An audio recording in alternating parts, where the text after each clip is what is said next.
Hey there, hi there, ho there, everybody. Mindful Pig here, and I hope you've been enjoying the new version of the Two Tired Dudes podcast. Because of today's topic being such a large one and covered across a very long time frame, I decided to use graphs, charts, PowerPoint presentations, newspaper articles, whatever I could find that seemed really interesting and related to the violence in video games topic for today. I hope you guys enjoy it. I do apologize if some of this stuff might be out of date, but it was just articles and things that I found kind of interesting and related really good to the subject at hand. At the end of the podcast, I will have a little slideshow for those sites that I have to give credit towards if you want to research the article a little more yourself. And yeah, I hope you guys enjoy the show. Hey there, hi there, ho there, everybody. Welcome to the Two Tired Dudes podcast. On this episode, we're discussing what we went over the last week. It's basically whatever games we've been playing. I don't know why I made that so butchered and terrible, but you know what I mean. And then the actual topic of discussion is going to be violence in video games. So I was recently watching a podcast, and like I was telling the basement community, it really got me thinking because I was kind of stumped. Every week, it's hard because I'm obviously making the topics every week. Which, by the way, anyone can feel free to shout some topics. You know what I'm saying? Like I'll gladly take some freebies along the way. But yeah, so this week, because of the podcast I was watching, it kind of got me curious to see what people's views are on video games. I guess really I'm looking at Manhunt just because like that was the majority of the topic for that podcast that I was listening to. But again, like Grand Theft Auto could be thrown in there. I mean, fuck, you could put like Halo in there if you really want. It depends how far you want to draw that line as far as violence goes. But yeah, just kind of thoughts on that one. Curious about the rating system. If you are from my generation, you got the luxury of watching video games enter that actual system. Getting to see that first M rating on a game and stuff like that. It's pretty intense. Um, yeah, and then like beyond that, but our parents, I guess, like, or just people have an opinion on the subject. What do you think about kids playing games? Marie, actually, if you're on Discord, you can already kind of see the answer that she gave, but she kind of, went a little deeper into the subject, um, bringing up maturity versus age. So yeah, anyway, a lot of good things that we could dive into for this topic. Marie, sorry, you said what's that? Yes, we're good. Not exciting, but good. I feel you. That's like my life every goddamn week. Like my mom hates it. Like she'll be like, "Hey man, how was your week this week?" And I'll be like, "Yeah, it was the same. I worked." Like I could just never give her a better answer. Like minus like we go over to when things are exciting, like on stream or whatever. Let's talk to her about that stuff. But yeah, mostly my weeks are the exact same thing every week. Editing, podcast, streaming, work, sleep.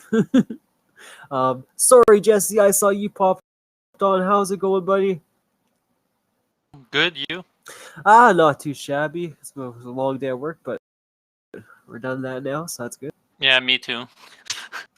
Oh, I feel you. It was just, I don't know. It was just, our work sucks because, not like we're outside, but we had to unload the truck in the loading bay, but we're not allowed to wear shorts, and we have to wear, like, either jeans or pants, right? So, like, Yeah. the chafing is real, I'll tell you. Like, frick. God, it just burned by the end of the day. It was terrible.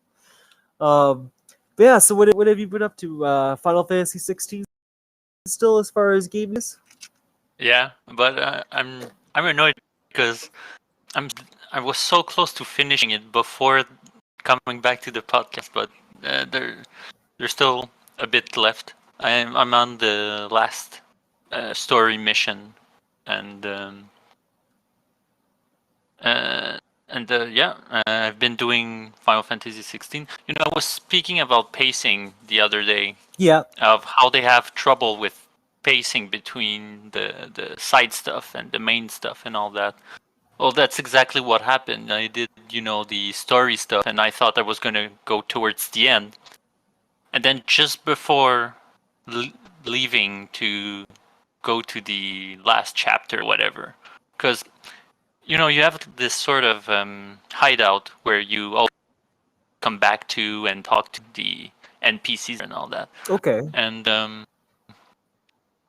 just before going to all of a sudden, all the side quests. I've never seen so many side quests just pop up out at the same time, and it almost like they had extra side quests and then didn't know where to put them, and they put it all at the end just before, reaching the final chapter. So in terms of pacing, it sort of broke the pacing between those two bits, right? The bit where just before and the end of the story. I'm curious because you never did say before. What's the side missions like in that one? Is like every other kind of like RPG side missions, or are they a little different? Or do they help the story? They're a bit shit, but they do help the story. Oh, okay. They're pretty much generic fetch quests. Okay, so still those. Go take this thing, go talk to this person, or bring this to this village. Oh, there's a pack of enemy on the road. Stuff like that. I would say maybe half of them are boring, could be skipped. Max half of them, if not, a bit less than that. And the other half being, they're still fetch quests, but the story and the lore, the universe makes it interesting to go through. Okay. So I'm still glad that I'm doing them because I have all sorts of rewards as well. Really cool. I just built the strongest weapon in the game. So the sword breaker, whatever it's called. Oh, nice. Yeah, so it was worth it in the end. Plus, I did everything on the hunter's board. There's like this board of, super strong enemies that you can refer to, and then it's going to tell you it's around this section. Then you'll have to find them around that section. It doesn't tell you exactly where. So I have a lot of fun doing the hunter's board. So I did pretty much all the side content left. There are sort of challenge stones where you interact with it, then you enter this other realm and do challenges with specific skills and moves that gives more time. You have a time to complete them, and every time you do these skills properly, it gives you more time and all that. Oh, okay. But you can't use potions and stuff like that. So it's about survival as well. So I've been a little bit of a challenge. So that's the only thing it's the only thing left, and I'm not sure if I'm going to complete them before I go to the end because I would like to see the end. I'm anxious to see how it ends. And the challenges are. It's not that they're annoying. It's that well, they are challenges. I get annoyed because there's a timer, and then I'm like, come on, and then I hit, and then it gets me angry because timer is going down. It's more about stress than it's not well made. It's well made challenges. I feel you. Like if the reward isn't like a big one, I'm the same way. Like I'll be like, okay, I'll just whatever. I didn't beat that challenge or I didn't beat that objective. Yeah, well, because I usually want to do everything before I end a game because I don't know if I'm going to go back to it once I finish it, right? Very true. So I usually, and that's the problem as well with me and open games, because instead of just going through the story and having a good pacing of it, I always get distracted by side stuff and collecting everything and all that before ending it. So it makes the pacing a bit erratic. But that's my play style. I'm not sure it's the game's fault at that point. You know what? I used to like not care as much, but I'm kind of with you on that one. Like now, I will when I play the game, like I'm the same way. Like if I get to the end, like I usually try to do everything I possibly in that game because I know I'm not going to play it again. And way back in the day, I used to like not care, right? Because like N64 or any of the older systems, right? The replay was pretty much a given in those games, right? But I think it was Fallout 3 was when they had that decision at the end, right? Like once you beat the game, like that was it. You couldn't replay it. And after like playing a game like that, I assumed every game would copy that. So I was like, okay, you know what? This time I'm gonna make sure I actually finish the game completely to the way I want to before I just try to rush through the story and beat the campaign or whatever it might be. Yeah, exactly right. I don't know if it's going to end and then put me back just before the last mission, or if Yep. it's going to end and then start a new game plus or something like that, right? I don't know. I haven't searched online if it what it does, and I don't want to know. I want to be surprised. Of So course, yeah. Or Red Dead. That was another one that did that to me. I got so pissed. Take my time for the first half, but the last half I know I kind of rushed, and I was like, shit, it's one of those games. um, and yeah, so I'm still have had fun with it, and I'll probably finish it for the next podcast, and but as of now, it's still a great game, and it's too bad that it got review bombed because people were angry that it wasn't. Well, there were two sort of review bombing I've read. I've read there were review bombing of some Xbox players hating on the exclusivity, yep. and there were review bombing as well of uh, fan of the Final Fantasy series thinking that it's not a proper Final Fantasy, and Wow. because it's now full action and more serious, the storyline and blah blah blah, Damn. which is a bummer. Yeah, like I mean, accept change. Like obviously, what is it? You said 16 different Final Fantasies. Like almost changed from 1 to 16. Like That's what I was gonna say. This thing of it's not a real Final Fantasy is stupid because yeah, every Final Fantasy is completely different from one another in terms of universe. They're all fantastical universes that are not linked to each other. It's not like it changes something in the series. and So I don't know what their I point don't know. is. Like can you imagine if it was like Final Fantasy was the same way it was from number one? Like it'd be terrible nowadays. Like no one would want to play that. So like I don't understand why they say things like that. Yeah, I don't know. I don't get it as well.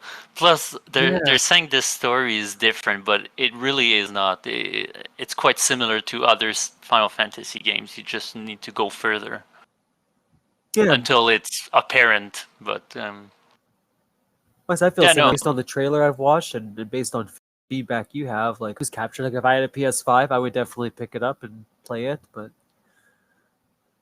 Oh, I recommend anybody. I mean, I'm sure it's not for everybody, and there are rough edges yeah, to the game in its design and its pacing and all that.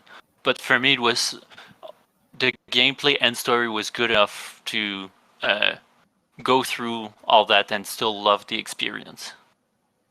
I was gonna say too. There's about maybe I don't know 40 or 30 minutes left of the podcast added up from last week, but I did end up watching the whole tutorial video. Just I think it was IGN that covered it. But anyway, you were talking about weapons and like the different mechanics behind them and like builds and stuff like that. So I was just kind of watching that whole tutorial video about it. And yeah, like it is pretty in depth. Like I was I was pretty interested in it. I was like, oh, okay. So this is it kind of gave me a little more detail onto what you were talking about the previous week. Oh yeah, for sure. I mean, it's hard to explain everything like this, but because Yeah, when you start off, you think, oh, okay, I get it. You can equip up to say 3 elements, and with these 3 elements, you can have 2 skills that you can use. Until you realize later on that if you master a skill, you can put it on any element line if you want. And so it opens up so much more potential of what you can do. And there's all sorts of stuff like that. I mean, you can read all that if you press Y on a skill. It took me a long time to know this, but to yeah. No, it realize. is really in depth. Like I was pretty shocked. I was like, wow. And yeah, and I told Juggernaut the same thing, and he was blown away. He was like, because this game holds you by a hand. It stops you to explain to you everything, but it doesn't explain that. Yeah, that's funny that it does it. um, oh, was it? Oh yeah. I haven't played a lot. I mean, okay, I did play. I played 3 hours this time of Dark Souls on the PlayStation 4. Exact same opinion. I still really like it. I definitely had that Dark Souls moment. It must have been a good hour, maybe an hour and a half. I don't even think he was like a real boss. He was just like kind of like an elite boss, I'd call it. Someone that's a little bit tougher than you'd be. It was the Black Knight, I think his name was. He's like Oh yeah, yeah. yeah. So I mean, he whooped my ass a lot. But finally, my strategy was I was able to lead him all the way back to this bonfire at the start of the castle, for the level, whatever. And Hmm. what I found out is, one, is bonfires don't save your ass whatsoever. I was like, well, whatever, I'll just go to the bonfire and restore my health, and I'll go back and fight him. No, he fucking waits there at the bonfire. So as your character's doing the cinematic scene where he's like standing up, I already lost like a quarter of my health because he's like attacking me. But the cool thing was I was able to go up this staircase that's in that area with the bonfire, and then I could leap down and deal like a quarter of damage. So I guess it was enough damage where it made him stagger, which gave me enough time to run away, back up the staircase. And for some reason, he couldn't figure out how to get up that staircase. He just kept like following the wall. So yeah, that was the only way I was able to beat him. I just kept repeating that pattern until he was dead. But yeah, it was good. And like I said, I don't know. I enjoyed kind of it all. Like, it is, like I said, 3 hours. I was basically mostly grinding in that game. I was just trying to up my strength, up my health, buy some items that were available in there. I think like I called it a run. Run, for example, was I would go from point to point B every single time, and during those runs, I could get like 1,000 souls. So that was enough to either like level up, or that was enough to buy an item or something that I needed to do every time. So for me, it was working out. But again, it was probably 2 hours in total of grinding, 1 hour of just exploring the levels. So I do get it. Like, I mean, this is a game I'm gonna have to commit to for quite a while if I have to finish it and complete it. But Oh, for sure. Yeah, yeah. like I said, I enjoyed it. It was just funny, and I guess it's funny to watch me get all flustered and try to beat these guys. I still don't know how to parry. That thing is completely out of my element. I'll have to practice to understand that. I never seem to time it just perfectly. I'm much better at just like blocking in the end and then hitting the guy a few times. Yeah. But yeah, so anyway, that was Dark Souls. The one I was kind of excited about to talk about, because I don't think I've ever mentioned to any of you guys in the past. But I recently re-downloaded it on the Switch. It's called Kingdom 2 Crowns. It's not like, okay, it's not overly insane game. It's just kind of like a fun little pick me up. When you have like, I don't know, 10, 15, 20 minutes, whatever it is. I know it's available on Xbox. I'm not sure about PlayStation, but I'm assuming it would be. Basically, it's like command style. Like, you're gonna build up an army. I guess more of like base builder in a way, because you start off as like a king or a prince, whatever one you are at the moment, because you can die and a new character will take that character spot. But basically, yeah. So you start off on the island, and you can either go left or right. That's your only options. At the end of the left-hand side is this portal that like leads to another world, and these little creatures with like a black hood on will run through them only at night, unless you stand by them during the day. Then the portal will slowly active, and one of them will run through at you. But basically, night times when all the action happens. So at night, um, you know, let's say the first night, 5 of them will come out. Then the next night, 10 of them will come out. And it just keeps getting more and more crazy. Eventually, the little guys start to get like different kinds of masks on. And all that really does just make them a little bit stronger. So if in the beginning, let's say it took 2 shots with your bow and arrow to kill one of them, the guy with the mask is going to take 4. And then the guy with the next mask will take 6. And then so forth, so forth. So basically, yeah. So you start off in daytime. You have a little base, and you basically use these gold coins that you collect to build your base. So the first step is to just build the actual camp, right? So you build a camp, you get a left post and a right post to guard. And then, so yeah, you have your post on your left and your right side. And then inside your kingdom, you have the option to make one construction guy, or you can make a bow and arrow guy. And then yeah, you just kind of go from there. You can explore the island. You only have, like I said, from daytime to nighttime, because if nighttime hits and you're out exploring, your character dies automatically. Basically, these guys will run at you. They'll steal your crown. Once you lose your crown, you're dead. So your idea is to stay inside the base camp at nighttime, wait for daytime to appear, and then walk out and explore again. But as you're exploring the islands, they're really neat because each one has its own little special things that you can collect in them. So they all have treasure chests. So the treasure chests have more gold for you. They all have gems in these special treasure chests. And what gems do is they basically help advance the game a little more. So again, kind of what I was saying earlier, every island has its own special feature. So the first island you're in, you may be able to acquire a witch, and a witch help you build faster. Or you could acquire like the a giant buck. Basically, what that does is it helps lure the animals in the forest closer to your bow and arrow guys so that they can kill them and get some gold from them. And then, like, it just goes from there. Like, every island has something basically you get to unlock and customize to make your game experience a little better. It takes a long time to beat one level. Like, it definitely takes like a good hour or so, because it's a lot of waiting for nighttime to end. It's a lot of trying to figure out where's the best area to explore, where's the best way to invest your money in. As your kingdom gets better and bigger, you get the ability to unlock farms, and then farms help you get gold really quickly. You get the ability to unlock guard towers, so guard towers could shoot the bad guys, a little bit faster than your bow and arrow guys could. You can upgrade your walls so that they last a little bit longer, can actually survive an attack at night, even if there was no defenses there. Yeah, so it's a lot of base building basically. Um, the only complaint I have with the game is that's it. Every island is the exact same experience. Like I said, there will be different things to unlock, which is nice, and it makes your strategy change a little bit. But the enemies will always be the same.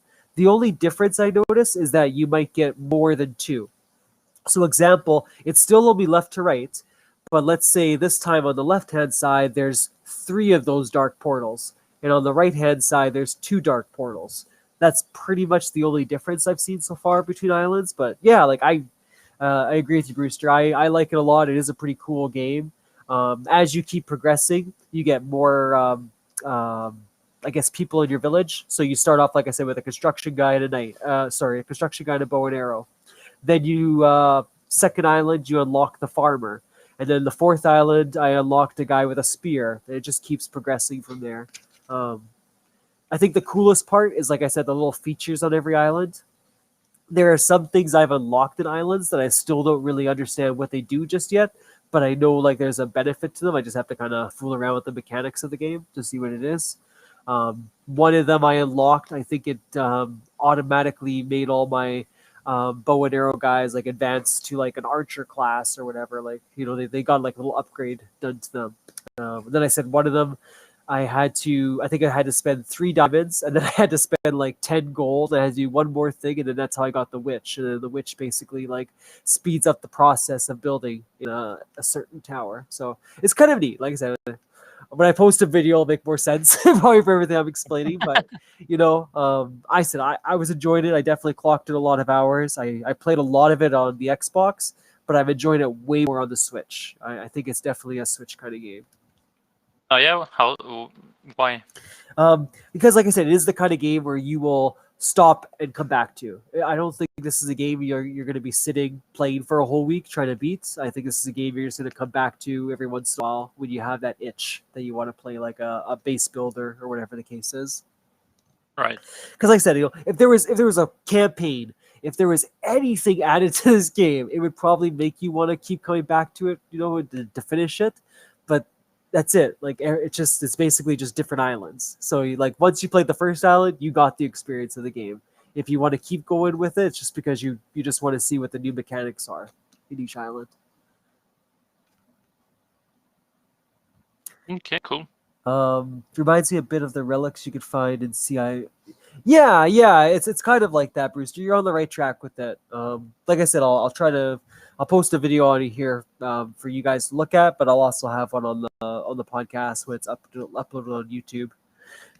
The other one I got on the Switch that I felt was worth shouting out. Again, both these games are dirt cheap on the Switch. Like they're both under $5.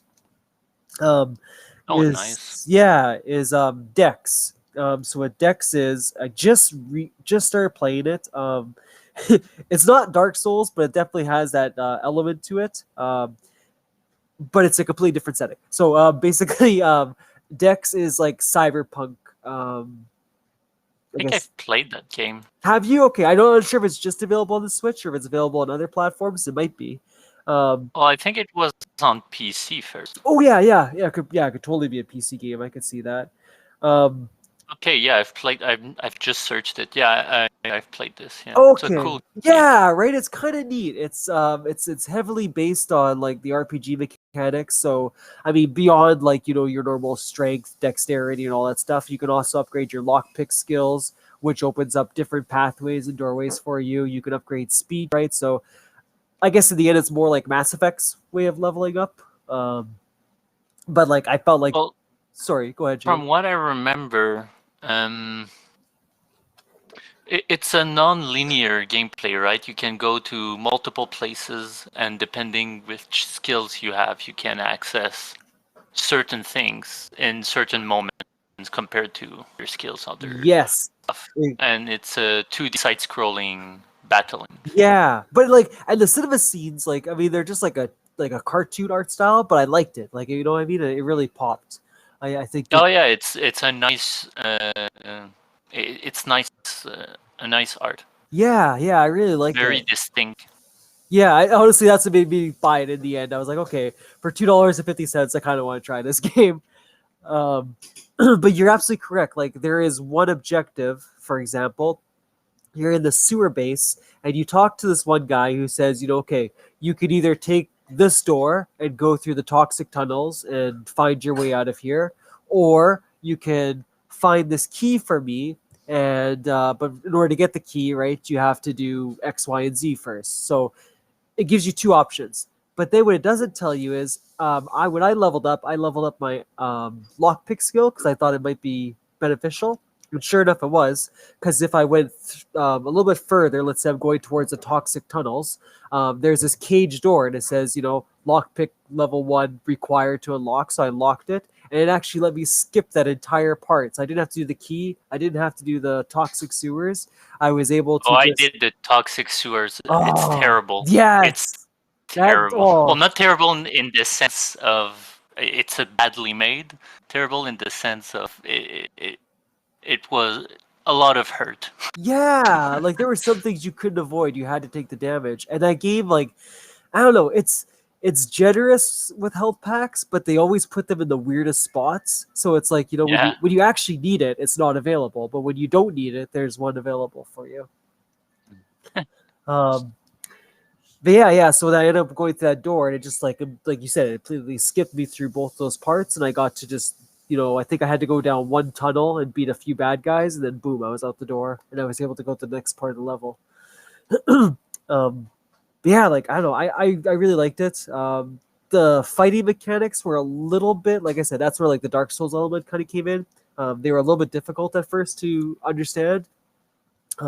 Again, there's a lot of block, dodge, hits, but I did find a cheap ass way to beat the enemies without having to block or anything.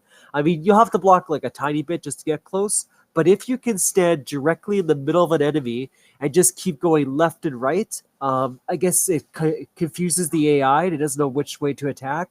And it lets you basically beat them up until they're dead. So once I discovered that, that's how I just kept taking down every enemy. The only ones that are kind of a challenge are the ones that have like a whip and they could do like this circle pattern, which deals like 5 damage every time it hits you. So those ones you have to like block and fight normal. But yeah, every other bad guy, that's if you play this game, just do that. Like it's the easiest strategy. But yeah, I don't know. It's kind of a neat little RPG. I'll probably play that one all the way through. 2 Crowns, like I said, that'll definitely be a game that I'll just kind of pop in and out of whenever I'm in the mood for it. Yeah, well, if I remember correctly, the story is pretty cool as well. Yeah, like I think you start off as a girl that's just like a nobody, really, and then you meet like this master hacker, and basically he's leading this rebellion underground, and you're just, you're kind of just going with the flow of it. You're figuring out why he picked you, what makes you special, um, who is this guy to begin with, because right now, from what I understand, none of the characters have ever met him, but like he has like mass alliances underground, and then obviously the above ground, the police are all corrupt. There's a corrupt government, running the city, so you're trying to fight against all of them. There's also underground. There's a special gang that you have to fight or interact with quite often. That's the first ones you actually come across once you enter the sewers. Yeah, no, it's a really neat game. Like I said, I like the story. I love those little cartoon cutscenes. I'm a sucker for those. But yeah, so since there's a whole bunch of you guys here, I did have the topic of discussion. So this week I was just asking, with violence in video games, what's your view on it? Do you think the rating system helps video games as far as purchasing goes? What ages should be allowed to play games like Manhunt or Grand Theft Auto, or I mean, hell, you could even say Halo for whatever age group you're talking about. And then shout out to Marie, who kind of expanded on that topic, and like, you know, is age really a factor, or is it the maturity of the individual?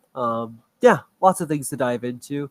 Um, Before we get started, I'll just quickly shout out some of the people's answers so far. So, first one up is Marie. So, Marie says, as someone who works with kids constantly, maturity is a better indicator than age. Sadly, the people who should be determining if a child is mature enough to partake in media, parents or guardians, just sometimes do a terrible job.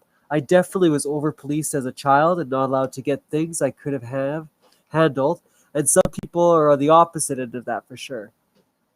I like the rating system as general guidelines, but I would let my kid watch or play things that are sometimes out of their rating group because he is able to distinguish fake and real acts of violence.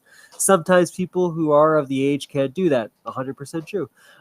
So, again, a guideline, not a hard rule for us. I definitely do not want him out buying things on his own yet, but I'll buy something for him if I think it's or I'll buy something for him if I think it's not too much for his squishy little baby brain. I'm definitely more worried about hypersexuality content over violence at this point in his life. I get it. I totally understand that. Pizza said, not gonna lie, I like the idea, especially back in the day where everyone was blaming video games for violence, as if all the drugs being pushed on people, drinking and driving wasn't the problem. Even nowadays, gamers are being opposed. Yeah, I agree. There is a big band. Oh my god, a big bandwagon. As far as like movies and TV shows and video games go. Um, when murders and stuff happen, that seems to always be a go-to. On the Twitter side of things, I had Lazy Geek. He responded by saying they loved Manhunt and Manhunt 2. He got I'll pirated start by copies saying back the in the day rating because the is UK useless. wouldn't release the The real amount versions. of He kids that absolutely would love to see a play remake of Call of those Duty games, but he it don't should think be an it'll indication of happen how due to it doesn't the matter ratings if board, it's which I 100% anarchy, agree. We will right? we will never see those Yep. games come back. That was definitely a one-time deal. So And then finally, D as a either the bonehead rating should be said that all the revised, M rating or did was ensure that this I don't game know. was going to be I fire don't know, and because lit. it So doesn't on Twitter, matter. I kind of brought It up really Manhunt doesn't as a matter. topic of discussion, People don't so really care that's why about. they focused on that. But yeah, I don't you think guys in chat, violence please let me know in what you think. games And then affects, Jesse, I'd love to hear your the thoughts on this mental one. I was excited to hear state what you'd say. of every child or whatever. I mean, I'm sure someone that is Well, unstable, it doesn't help them. But if it wasn't violence in video game, it would be horror movies, right? Yep, like I said, right? There's a lot of those protesters that come out, right, when something big happens, like a mass murder or whatever, right? And of course, that kid just had to have a copy of that particular game or that particular movie, right? And then yeah, it just explodes into this whole issue, right? Like, oh, it's the movie's fault, it was the game's fault, it was the comic book's fault, whatever they can grasp onto. Well, it's because people think that since you're acting out the thing, instead of watching it like a movie. And when I say people, I specifically mean the generation of my parents. Yep. They think that it's different because you're acting out the action instead of just watching it happen. But I don't believe that. I think it's the same. I'm It has glad. the same effect. Yeah, I'm glad you brought that up because yeah, someone I know too said the same thing that like you're actually acting out in that in a video game, so that's what would make it worse than watching it in a movie. And like I get where that point of view is coming from, but yeah, I don't know. As again, as someone who's played those games, like I have no desire whatsoever to go and do that kind of stuff. Yeah, So we would be all serial killers if it were, if it was the case. I mean, it's just, I don't know. Every time it comes back, and I don't know why it keeps coming back. I don't know. I thought we were past this after the whole debacle in the 90s and all that, where this whole yeah, thing that was brought in court and everything. I thought we were past all that, and now we're slowly turning back into those times of we must censor because the poor child won't be okay for some reason. yeah, and like I don't know, like But we will let them watch Game of Thrones. yeah. um like I mean I know I had a lot of like I said I got to go through that generation right where the rating system took effect. Then I remember getting my first M-rated game, which was like the South Park game on the N64, and like my mom like didn't understand any of that, right? Like I mean, really, like when that system came out, like there was no education on it. Like if you were a gamer, you knew about it, but if you were anybody else, you had no clue what any of those symbols meant. And definitely when you bought them, like no one really cared enough to tell you. At least in my experience, I never really had any Oh yeah, retailer go, "Oh, you shouldn't have this game. Sorry, it's rated for mature." They're like, "Okay, here, you got the money, perfect." um, yeah. Restores really don't yeah, care. right. At the end of the day, it's the dollar value. That's all they care about. Um, Yeah. but yeah, I remember playing it, right? And like, mom was shocked, right? Obviously, she was like, "Oh my god, they're actually swearing in this game." But it wasn't like you have to stop playing this. Like, she would just kind of watch me play it, like just to see what was going on. And then yeah, I guess in her mind, when she was like, "Hey, this is no different than him watching the cartoon," just let it be, and then she let me just finish up the game and play it. So yeah, like I will say though, I'm not a parent, but I don't think we encourage necessarily kids playing and stuff, and that they're not because they can't handle it, but it's the parents to put some, even though you will play it some way or another, right? yeah, no, I agree with you. Like I mean, lucky for me, like I think at that point, I don't know, what was I? I must have been like 13 to 14. Which still is young, I get it. But like I had the ability, like I said, at that point, like I've already watched South Park. That just came on, so it was no different than that. Um, but I think by the time I played a Grand Theft Auto game, which would be like number one and number two, I must have been 16 to 17. So I was getting pretty close to 18 at that point. But yeah, like I was just having this talk with Cheyenne. Like I would definitely never let like my 8-year-old or or preteen or younger play one of these games because I think yeah they're too young. I remember like at least for me right when the first time you watched a cartoon or a movie with swears in it, more than likely when you went home you were belting out every one of them because you just thought they were hilarious. You didn't understand the meaning behind them. You just thought it was funny to say those kind of words, right? Because it was something new and exciting to say. So it's just like at that age, in my mind at least, you're very impressionable. Like you're gonna want to copy what was seen. I'm not saying you would kill someone, but you definitely if you're playing a game with swears in it, you're probably gonna say swears when you get home, right? Hey pizza, how's it going? Maybe. Hey, what's up, guys? Um, but yeah, sorry, Jesse. Did you have any other points you wanted to add on? No. I was just gonna say maybe. I think it depends. Yeah, I think it depends. I think back, like watch either brothers Tropic Thunder, all the movies where they were all square and saying all sorts of nasty jokes, whatever. It was hilarious, but I think I only said them in the context of recreating that was funny. Yeah, I don't think it became my vocabulary. That's just school that did on with other people around and all that. it's funny. Like I can even remember the first time like I learned how to spell a swear word, and it was I remember it's like it was just me and like a couple of buddies in grade 2, and this guy was like, I could spell the word bitch, and like I remember him writing it out, and he was just so proud of it, right? He's like, look, I spelled it. Um, it was like like that was like the first like swear word I guess I learned and I know how to spell too. Like I don't know, it just really stuck out to me that moment. And, like it was just three guys giggling in the back going, "Oh look, we could spell this." um, sorry, Pete. I know I read out your comment, but I'm sure you have a little more you wanted to add on to it. But we were just kind of discussing our thoughts, on violence in video games. But before that, sorry, how's your week been? What have you been up to? Not much. Just baking. More working. Yeah. I mean, my comment is just that comment because I mean, I guess if people have seen what's on the news, I mean, even recently, they'll see about how it's the same old excuse where people are being cartoons and games for like violence, even though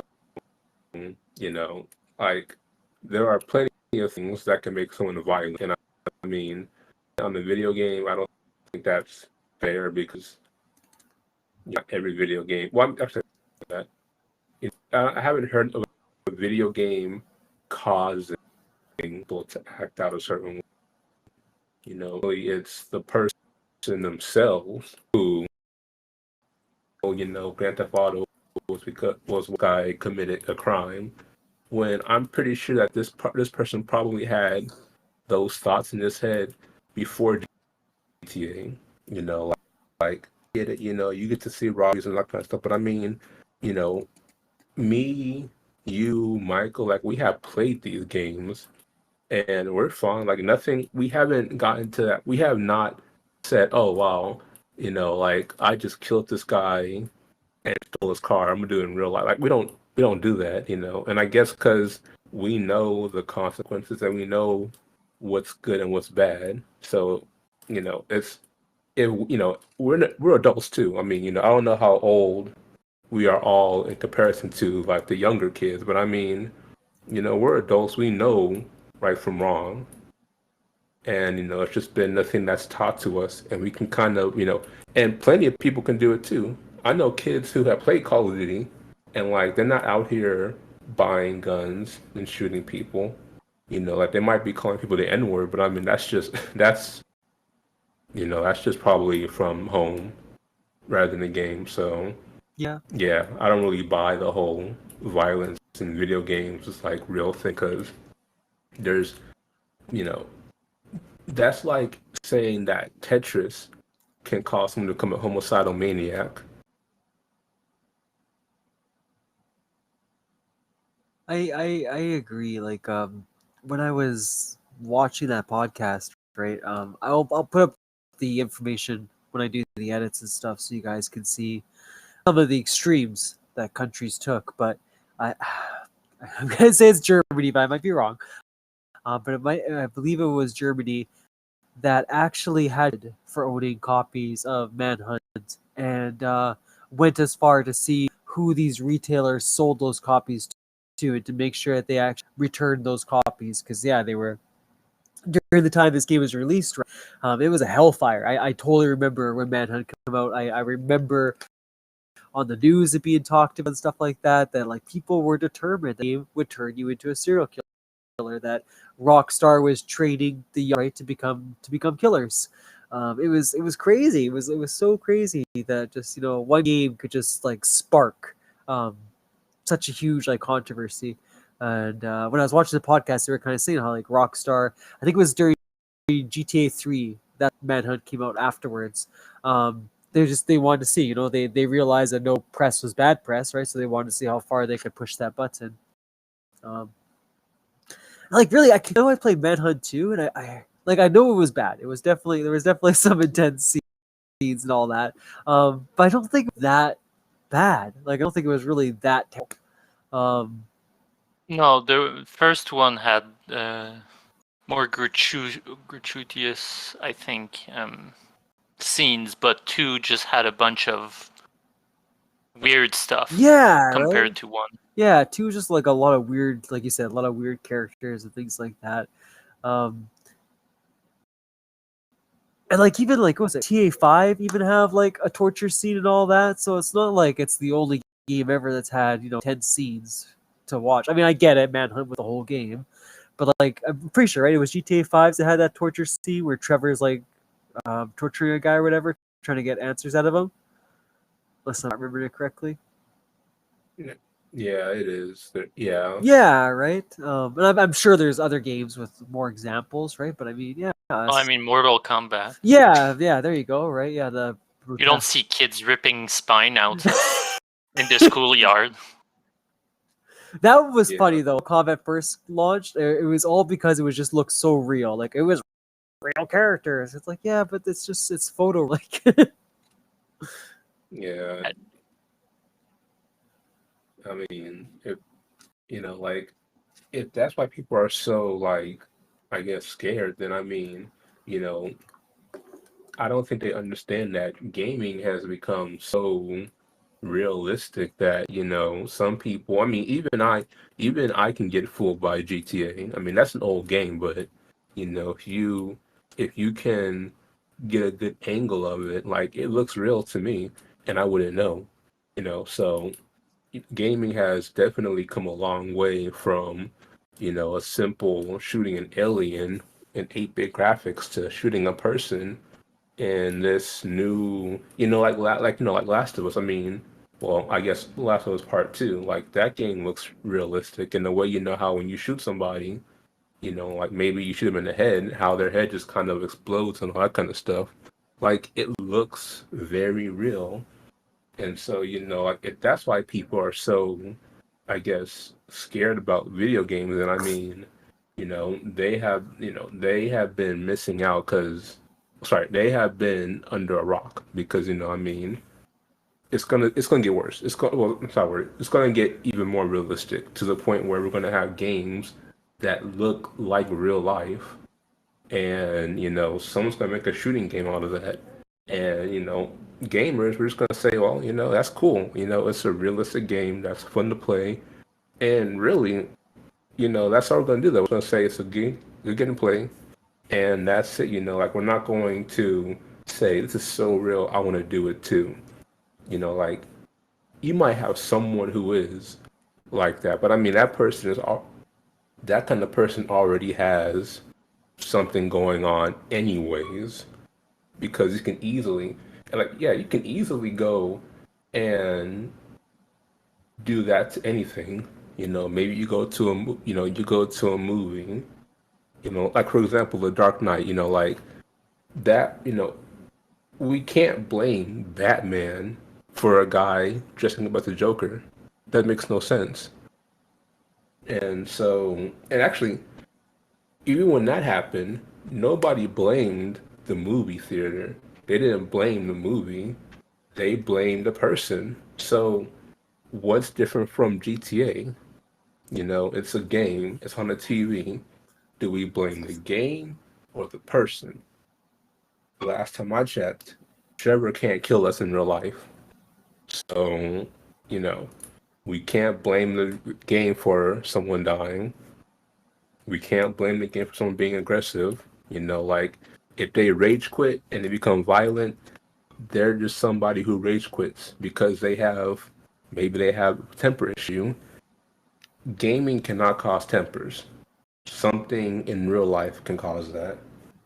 And so, I mean, that's just kind of what I have been saying and seeing for literally almost a decade now, really. And it's kind of crazy how even after 10 years of people going back and forth, people are still like clutching their pearls, as they say, and saying that gaming is a problem.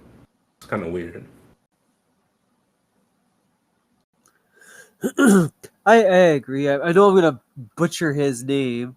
Um, Quentin Tarantino. I don't know why I always screw it up how he says it. But like, there's so many interviews that he's had. And like that's like something he's so passionate of too. Pizza. He constantly, says like, I push boundary in my movies because like I want my movies to be like, gory, violent messes, and to prove that like, it's not, it doesn't affect anyone, entertainment. Like it's just something for people to enjoy. And anyone who's seen his movies knows he always goes above and beyond. But I mean, like to me at least, his movies are like A quality. Like I love them. Like I think they're very well done. Yeah, like what was it? D for Django? I can't remember now. The Western one he did. Yeah, But anyway, yeah, Django that one was Unchained, yeah. that one was gory as hell. Like there were some parts too. I was like, damn, this is a lot of blood. Oh, they're all Um, gory. They're all of them. yeah. I don't know. That one I found was really, intense, but like intense in a good way. Like I still enjoyed it. I still liked it all. Some scenes I was like, holy shit! Like that guy really had his blood splatter everywhere. But yeah, like I said, another like artist, who basically, like is just like Rockstar is challenging that point of view. And I think Well, Tarantino always says, who have says,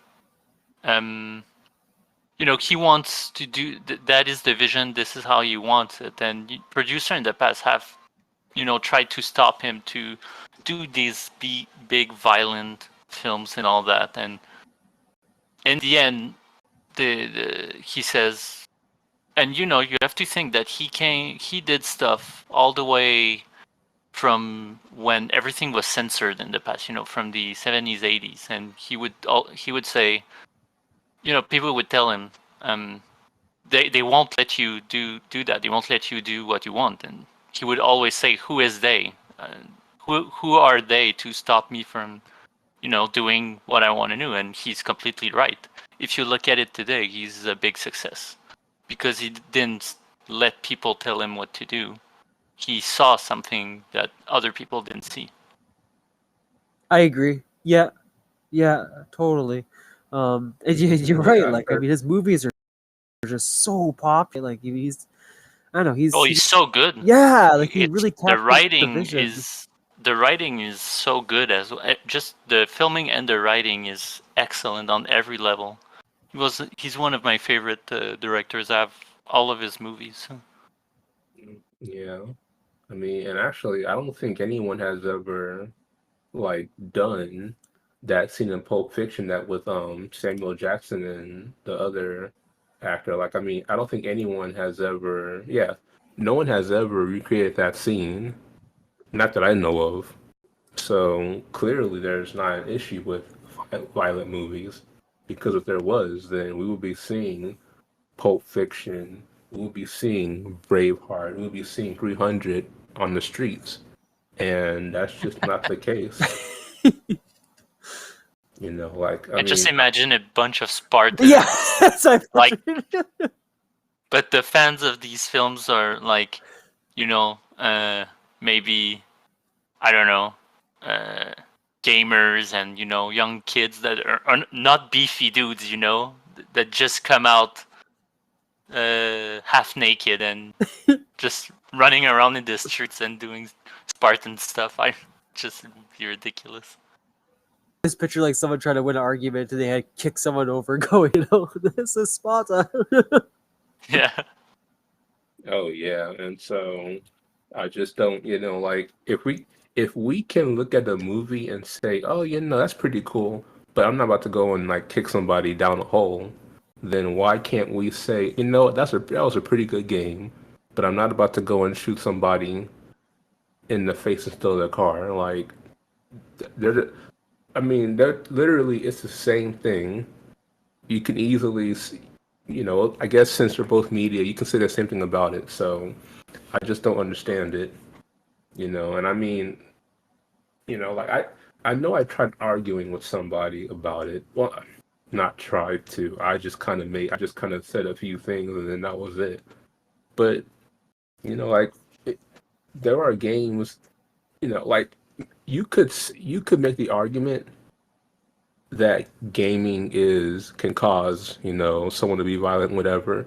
Sure, but at the same time, you can prove that gaming is helpful with people. You can prove that playing puzzle games helps someone's intellectual level. Like you can probably prove that playing Tetris helps with organization skills, or playing Sudoku helps with memorization and vocabulary. So, like I don't think people seem to. I don't think people. Maybe they do know and they don't care about it, which I'm assuming is a case where they have seen the studies where you can get way more good than bad, and they just don't want to talk about it because there is a lot of good that can come from it. And I mean, even GTA probably has some benefit. Maybe you learn how to do a business by playing a heist mission or two. Maybe you learn about communication by playing. Yeah, actually, yeah, you could. You can actually, become more social by playing a game of Call of Duty with your mic on all the time and just talking to people about strategy and like, oh, this guy went over here and this guy went like that's something you could easily prove and have actual results than somebody taking Call of Duty and becoming a gunman because of it. I agree.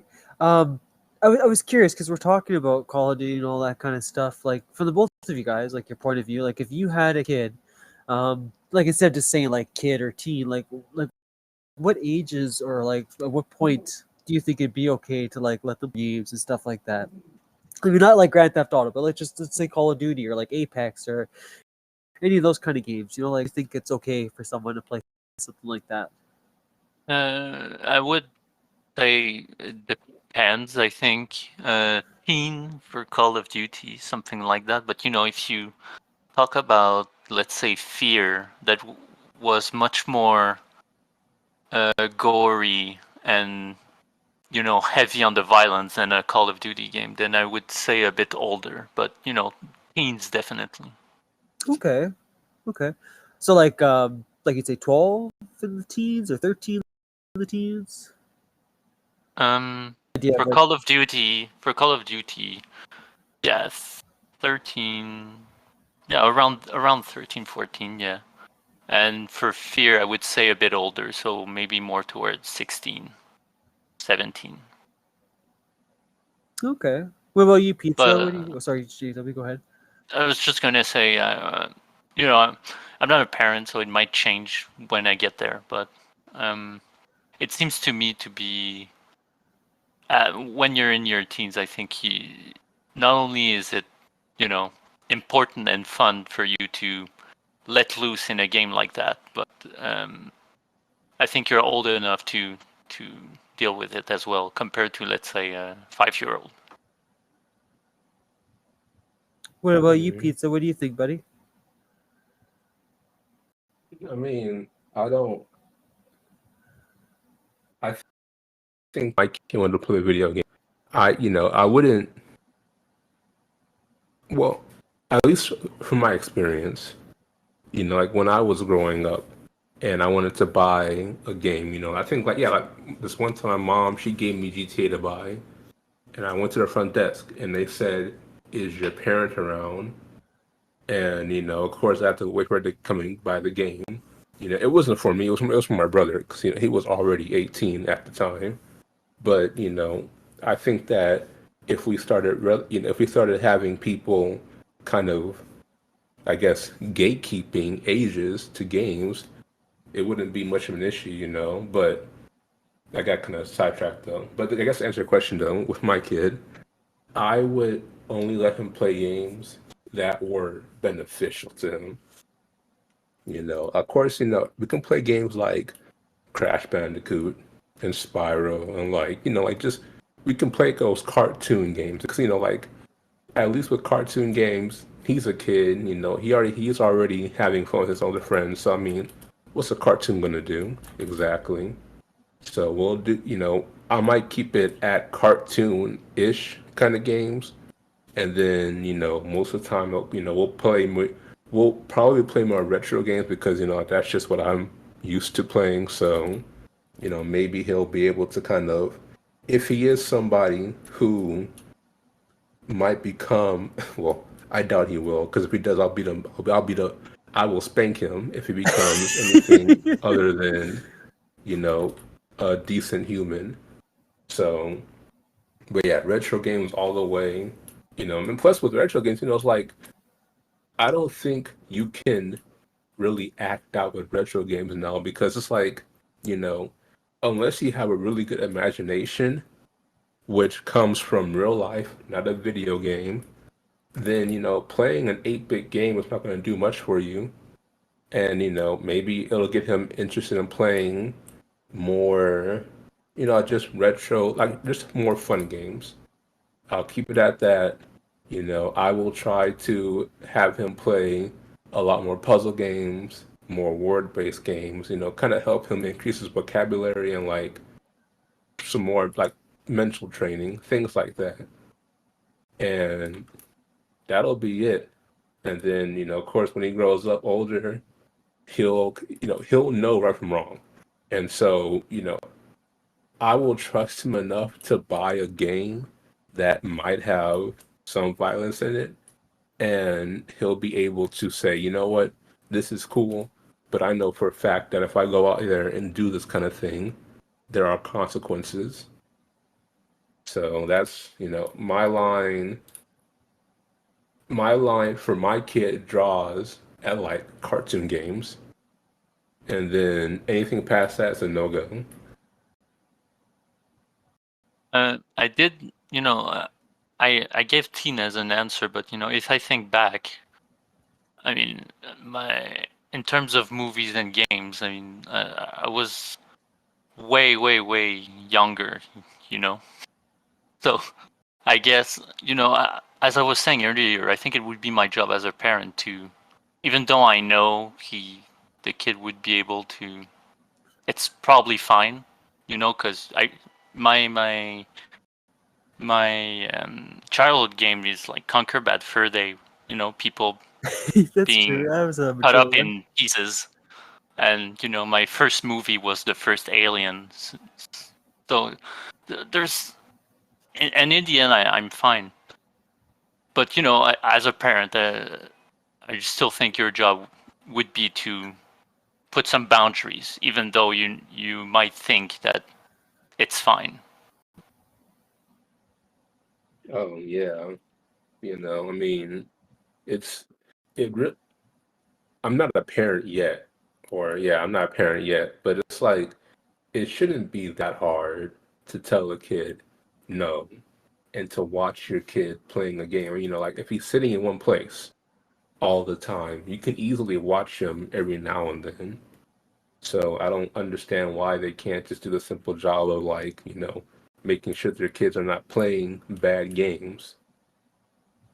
But yeah, and then of course there are some parents who just they don't seem to care, and so you'll have kids buying digital games, because like with digital games, you don't need to have any sort of approval. You can just go and play it instantly, and so Well, some I of these think kids you are. can put parent parent control. I think, well, anyway, on PlayStation, I think you can add a parent control system. Oh yeah, yeah, no, yeah, you can do it for both PlayStation and Xbox, and I think even Steam. But I mean, what kind of like I I am I have seen the world enough to know that, well, at least sorry, over in America, maybe it's better in Canada, but over here, these parents don't care about these kids. Like they'll buy a PlayStation because the kid wants to play. Like we have parents buying PS5s for Fortnite, and they just say, here's your Fortnite box, play the game, and then that's it though. It's like they let these games become the the babysitter, And so when a kid wanders off and starts playing other games, because Fortnite, I mean, on the store when you go and buy skins or whatever, they will still recommend you games, and those games they may have tags that match Fortnite, where Fortnite has guns, so they might recommend Call of Duty. Fortnite has running, so they may have, well, I guess running or whatever. Like they may have a very graphic running game. Like there is a lot to expose a kid to if you're not careful. And then of course, that kid might learn to start using mom's credit card and buying these games. Next thing you know, he's saying the N word out of nowhere. And, and of course, with the parent, though, they might just blame the video game because, it's like it's easier for them to say the game did this rather than my own bad parenting. Yeah. I mean, and I'm sure that Michael has seen plenty of Karens. Well, they will blame the store and not themselves for a mistake that they made. Because, why be an honest customer? You can be a Karen. Am I right? Yeah, yeah. I mean, I do think parents, like I said before, like I know my mom cared a lot and did she paid attention to the important things, right? But like I said, like things like that, like the rating system, right? Like there was no education at the time that was released. I think a little more education on what that all stood for, and what's at least the government's idea, whatever you want to call it, that a parent should follow behind. I think that would have helped a lot.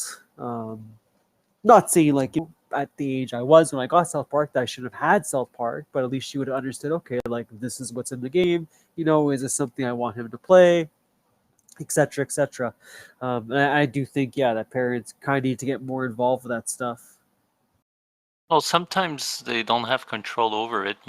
I had an older brother, so I would see stuff that wasn't my age, and he would just let me do it, even though they told him not to. That's true. I mean, yeah, Cheyenne brought it up too, saying like that kids will eventually just do what they do, but Well, he just thought that it was fine. There was no problem. Or he didn't want to stop because I was watching it, and he probably started the thing, and then he'd be like, I don't want to stop just because my brother's here, so might as well watch it with me. So yeah, South Park is one of the stuff. yeah. Tommy was chiming in too. He was just saying that he had the Super Nintendo version of Mortal Kombat. He's like, I turned. I agree, Tom. We brought up Mortal Kombat earlier. Just saying how that was one of the first games.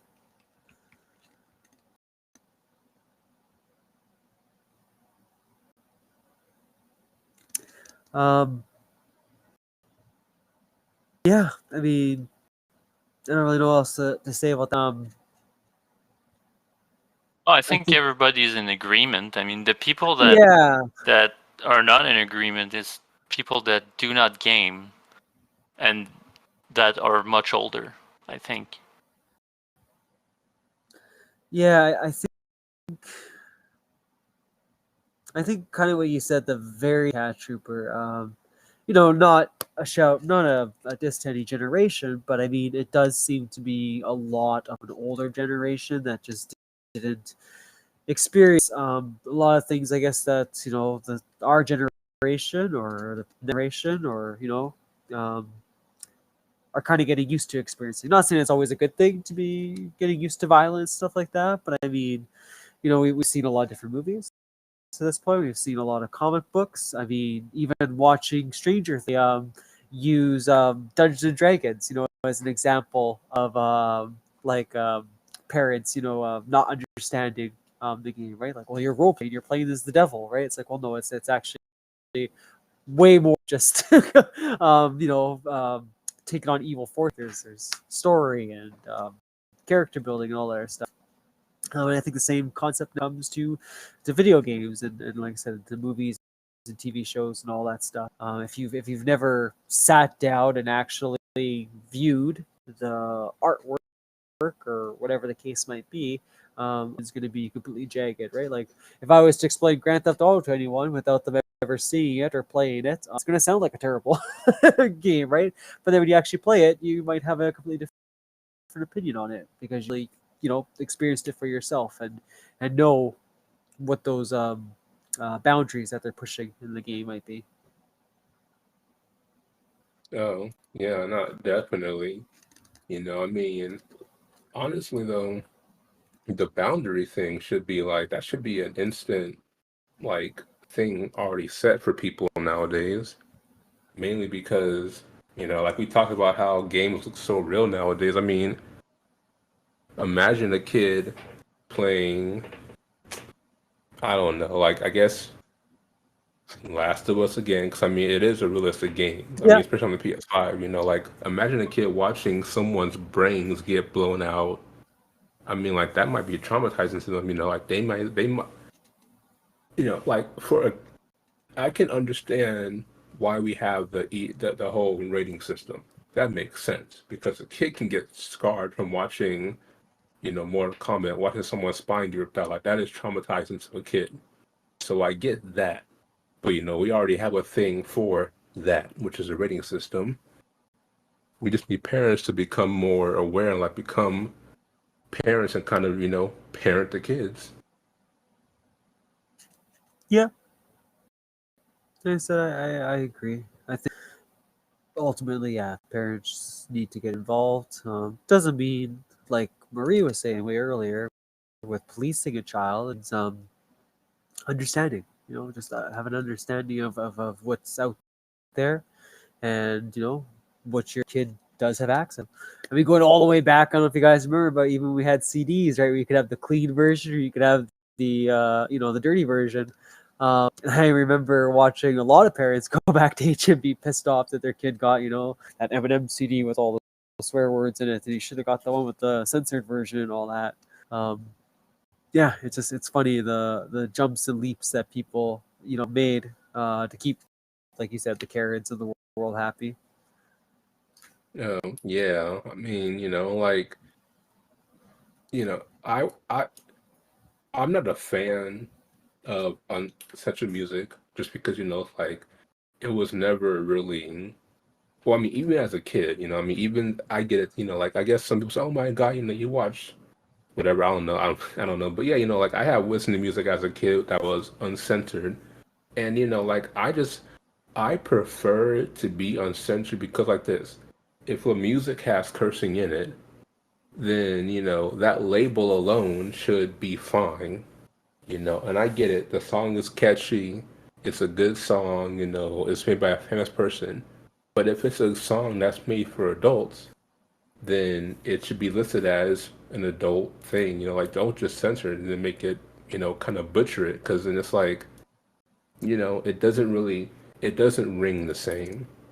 At least for me, maybe someone can get down with the censored version, but I know some of them are I remember, terrible. yeah, like I remember like way back in the early 2000s, like having a song that was censored, it's like you know, it was kind of, I'm trying to see what there was a song that was playing. I'm trying to see what it was though.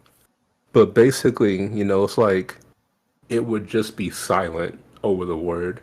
And so, like if it Oh was a yeah. song that had a really long curse word, it would be silent. It's, it's like, they'll be talking, then out of nowhere, it just cuts off. And I just, I couldn't get down with that. Some Yeah, it's people still are, like that today. Even films that passes on, a channel on TV or something, they bleep out the words, yeah, or silence it out. yeah, I don't know. I don't understand it, but I guess, that's just me though. I'm somebody who, if you're gonna make it a certain way, keep it a certain way. Yeah, Because I I, agree. Yeah. at least thing, it's like, and then of course, if you want to make a song that is clean, then, either record the song again and make it clean, which I mean, some people do that, and that's cool. Either do that or just, make another song and make it clean. Make it just all, sunshine and rainbows, pretty much. You know what? Like I was thinking, like all the different ways they used to censor and all that. I used to also hate the ones, where like the F word they go. It used to drive me nuts. Especially like you said, if someone's saying it multiple times in a sentence, it just butchered the song. Oh yeah. And there was a song I heard. I'm not sure. It was like in a '90s song though. Yeah. And it's like he was saying like FN, like FN B word, and then of course like the song was playing, but it's like I think it was like he was saying like F and B words. It's like you heard the, and then it was just blinking like like that's just it would be okay if you had like some kind of like one of those, I guess, in effect, I guess maybe CD scratching, like maybe like some type of sound bite in the middle that makes it kind of sound, even though it's censored, it ain't too bad. But they don't do that though. It'll be silent, and then we're just like, we're like, oh well, what could that word been? Yeah. Like I said, yeah, it was a weird time to buy CDs and old music. I mean, like I say, it's still like that today. So because Is there they still want CDs the like that? music to, well, not just CDs. They want they want the piece to pass on radios or on TV or whatever. So Oh yeah, yeah. they still do it. That's true. Yeah, yeah. Yeah, They call it the radio edit or whatever now. Yeah. yeah, and I don't know. I just but I guess I'm not a fan of radio for that reason, where they cut out the good parts of the song. Well, I mean, not they make the song neutered kind of thing. Yeah, they So take away. yeah, I pass on radio. I mean, like I have the serious thing, so like all music I hear is all uncensored, and I'm fine with that. 'Cause, it's like, I mean, I don't think that it's an issue, but of course, I am a grown man, so it's not like I'm a kid arguing about let me hear the F word. So, like that's if you want to do it for the kids, then make a kid song. I mean, like I know, like back then, like when they had Kids Bop, like Yeah. I mean, like they would have songs that probably had cursing in it, and the kids would just say something different. Like Yep. make a Kids Bop album, and then there we go, push that out. Because I mean, we were fine with Kids Bop. 'Cause, it's like we had our own music and they had theirs. Yep. But now it's like they want to kind of get rid of it and now just make all the music, I guess, PG for just people to listen to nowadays. So yeah, Well, the damn unfortunately, thing is they're doing that like if the kid would hear fuck, then all of a sudden his mind shifts and he becomes a criminal or something. Hearing like bad words won't, you know, completely change someone's behavior. no, Like it's a bad word, but as a parent, you'll have to say eh, it's not a very good word. You shouldn't use it to the people around you, but they will because at school everyone does anyways. But you'll do your job and everything will go will be good. Yeah. yeah, and plus, if we want to argue about kids becoming criminals, then we need to argue about people who are just stupid, who will literally say anything on their mind. Yeah. Like there are people who will literally sing the whole phrase of a song. It'll say the F and N word, and they will say that out loud without any like regrets. Like I mean, if you want to talk about kids and music, talk about adults who have no brain in music. But they don't want to though, because that would ruin their argument, because now you can easily show that anyone who has no brain cells, who was already like that before they heard the song, like, nothing's changed. The song has done nothing for them. They're just how stupid they are. I agree because I had an experience that left Cheyenne and me with just like our jaws dropped. Like we just couldn't believe that it was happening, right? But I was in my mom's country town, and we were in a local bar, and Biggie came on, right? And this whitest as white guy could be got on the stage, and he just rapped the whole thing so confidently, and everyone in the bar is like joining in, and we're just like, are you like fucking kidding me right now? Like, like, I mean, it's just, I don't know, to me it's like comment, you don't say it, like, you just don't say, like, there's certain words you just don't say, and like, it was just like, I was blown away, like, it was, I don't know, like a group of people I was around, we just, we swore, but we never said, obviously, racist terms or like that, right? It just blew my mind. Like, I couldn't believe that, like, not only you're confidently in front of the entire bar, but the whole bar is joining up with you singing it. Like, I get it, it's a song and all that, I understand that, right? But I mean, the same, like, you don't say it, like, you don't have to say that word, like. Yeah, exactly. And I mean, and this, I don't get it. Like people, they want to blame all these things that are like, that have no feeling. They want to blame music and video games and movies and all that. But like they don't seem to want to fix a problem, which is people who don't have the mental capacity to handle these things. Yep. It's like, they want to blame the gun, not the gunman, that kind of issue. And it's like, even if you have banned video games, well, now you have movies. You ban movies. Now you have music. You ban music. Now what now we're just sitting in a car in silence. I mean, like, and we could. That will never happen because I know that people in government are doing worse than they're we know people who are like I know you're on Twitch, so I can't say the P word, but we have people who are like that in government. So clearly, we can easily point fingers at them and say, "But you do that," and then of course, we can ruin the whole argument. But we don't want, we don't want to upset Big Brother now. But we can easily make those kind of claims, and those would be valid because we can easily find Epstein's Island and like say, oh, well, this guy was on here and he was the one who was against making gaming like available. Yeah. So true.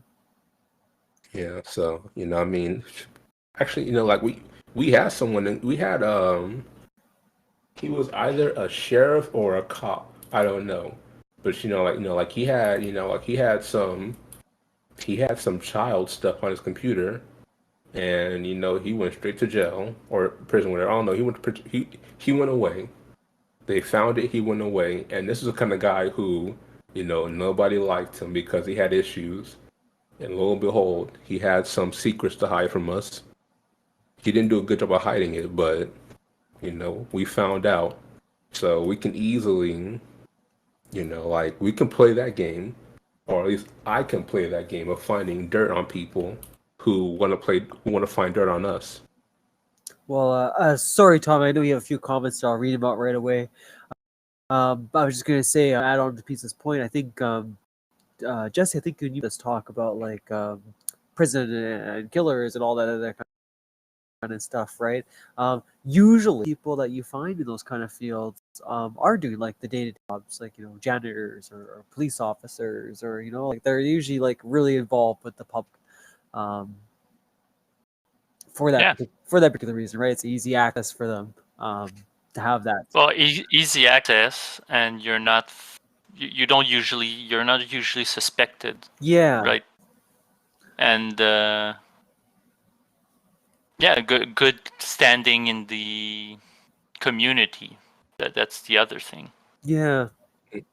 No, yeah, no, exactly. And so, when people want to argue about these issues, it's like like we have to start, well, we got to start, I guess, judging who is saying, because, clearly there are people out here who will abuse power, who will say anything, and people will just kind of say, yeah, you're right, let's rally behind him. So, we got to start saying, well, sorry, Mr. Anti-Gamer, but unfortunately, you have too many red flags to make that comment. Like I mean, we should bring bullying back to the to the upper class. Because I mean, like I mean, actually, and like that really is like the people who are against gaming, like all these politicians, and like all these cops who are against video games. But it's like I mean, they have a what they do is way more powerful than what we do with a video game. Because like they're out here making rules that can change lives. And plus, I mean, a cop has a gun. I mean, like I don't know what's worse. A cop who has a gun who may have a bad day, or a kid who's saying the N-word because he played a Call of Duty match. Like that's an easy thing to kind of, you know, pick between the two. But yeah, if anyone who says that a game is dangerous, I don't think they have seen what happens in this world because people are crazy. People are crazy before video games. They're gonna be crazy after video games. Yep. Tommy was just adding on a couple points there. So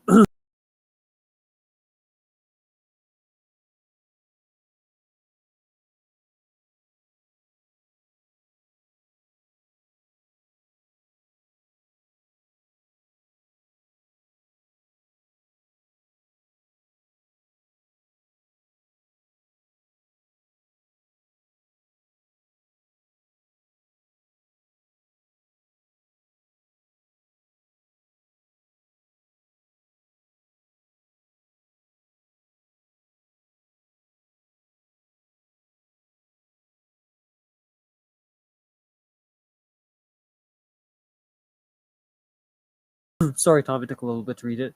One was Tom was just saying that there could be that have disabilities where they're hyper or something and play violent games or watch violent shows, which I agree. You're right, Tom. There is case by case basis where more restrictions need to be added on to the individual. But again, right, it kind of goes back to what Pizza But and Jesse were saying, where you can't restrict everybody just for this small minority of like I don't know how many percentage of people where it yeah, has to be that. and like you said, it's the parents, the guardians, whoever is helping the individual, right? That they need to be aware of where that person's struggles are, and you'll make sure that they're trying to avoid that person interacting with whatever those triggers might be.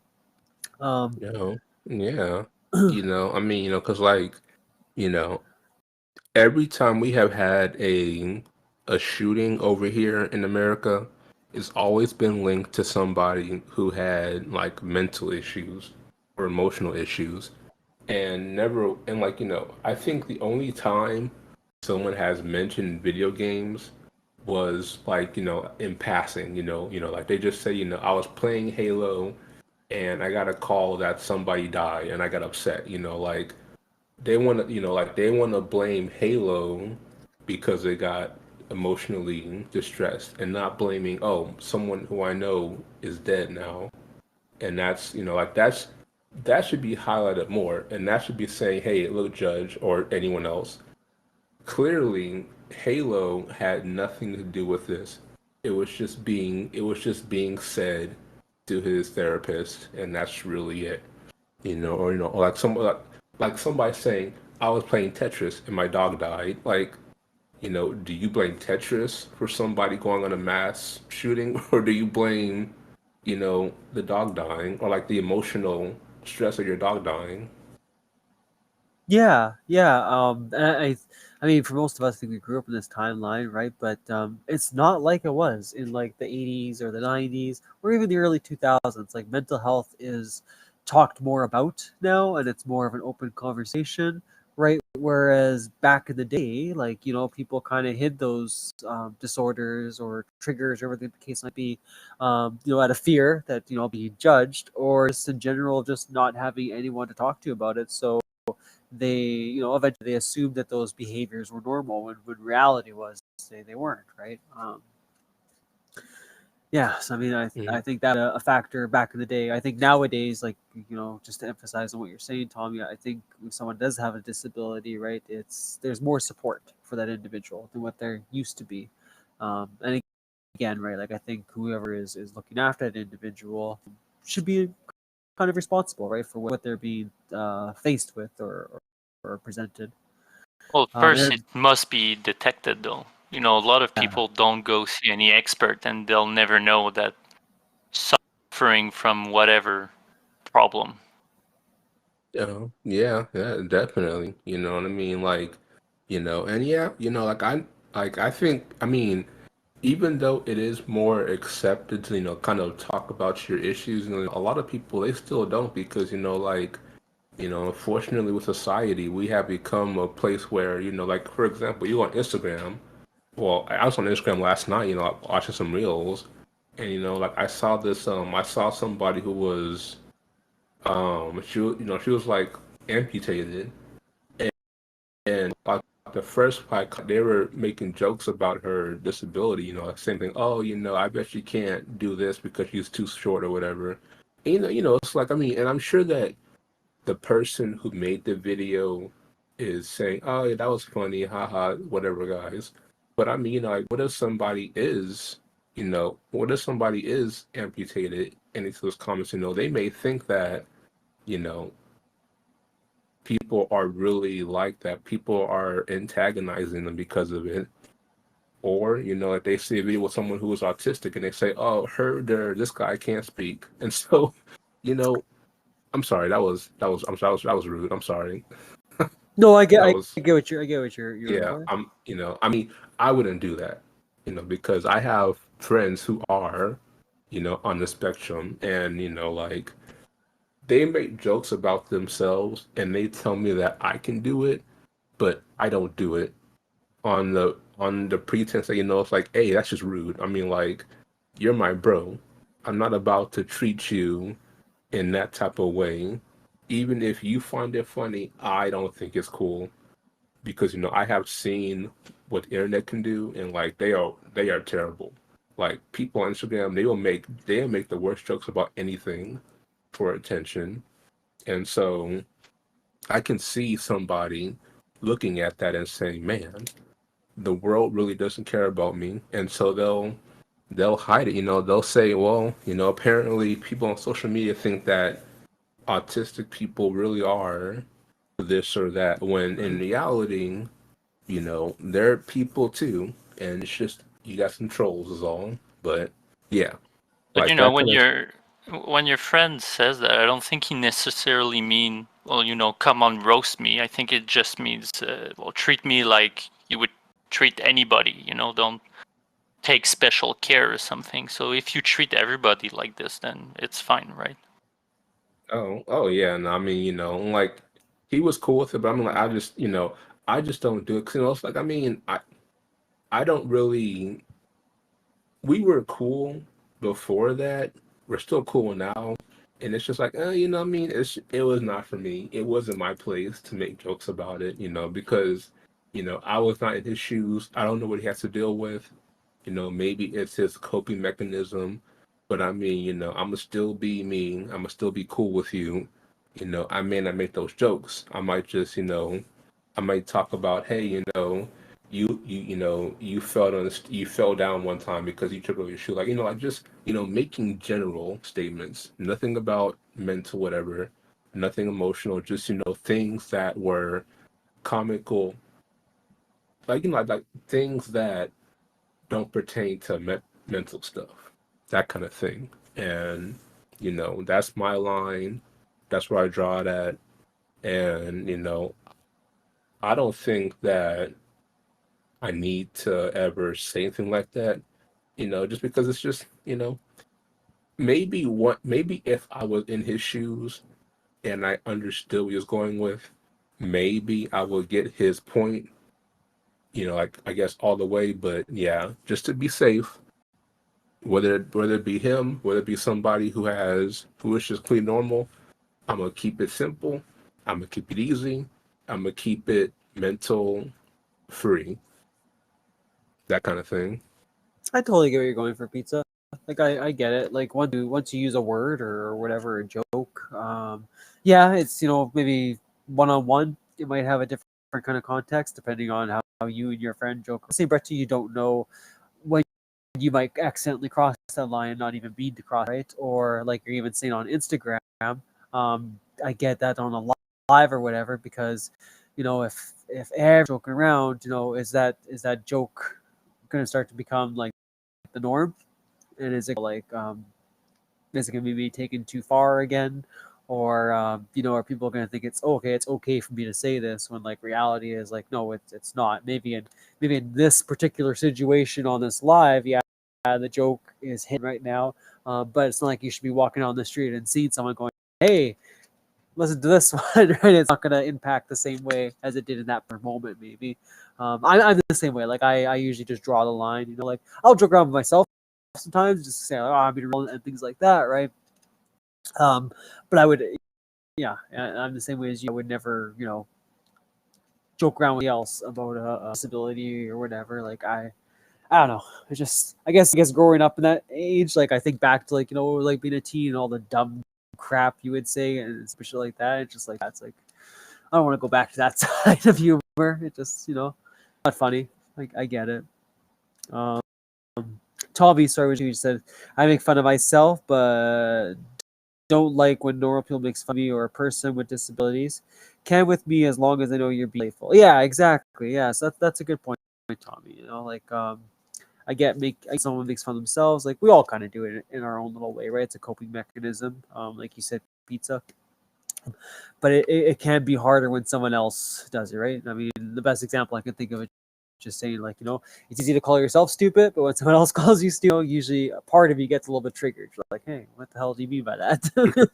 Oh yeah, no, definitely, so and I think, and I think that's why, I kind of keep it, pretty much above the waist, because, like, Yeah. I'm sure that if somebody came at me with that, like, I might feel some type of way, because, it's like, especially if there's someone who is not, like, is not on the same level as me in terms of, what I'm dealing with. It's like, oh, I mean, yeah, that was funny, but I might feel like, oh, maybe let's not do that, and that's just me though, maybe my friend is cool with it like all the way, but yeah, if it was me, I'd be like, you know what, that was fun the first time. Let's just kind of, let's kind of joke about something else.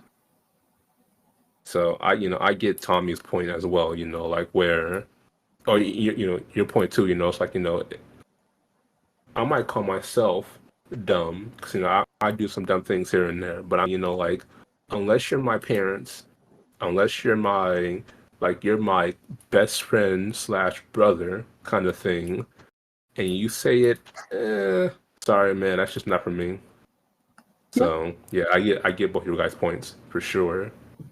And then, sorry, the last thing Tommy added on earlier, I forgot to shout for him, was he thinks that back to the rap conversation, there's cleaner rap as well, and they usually have a message. I don't know more of that. I will agree, Tommy. There are a lot of good rappers out there that don't swear or don't cuss words of any sort in their songs. Well, NF one.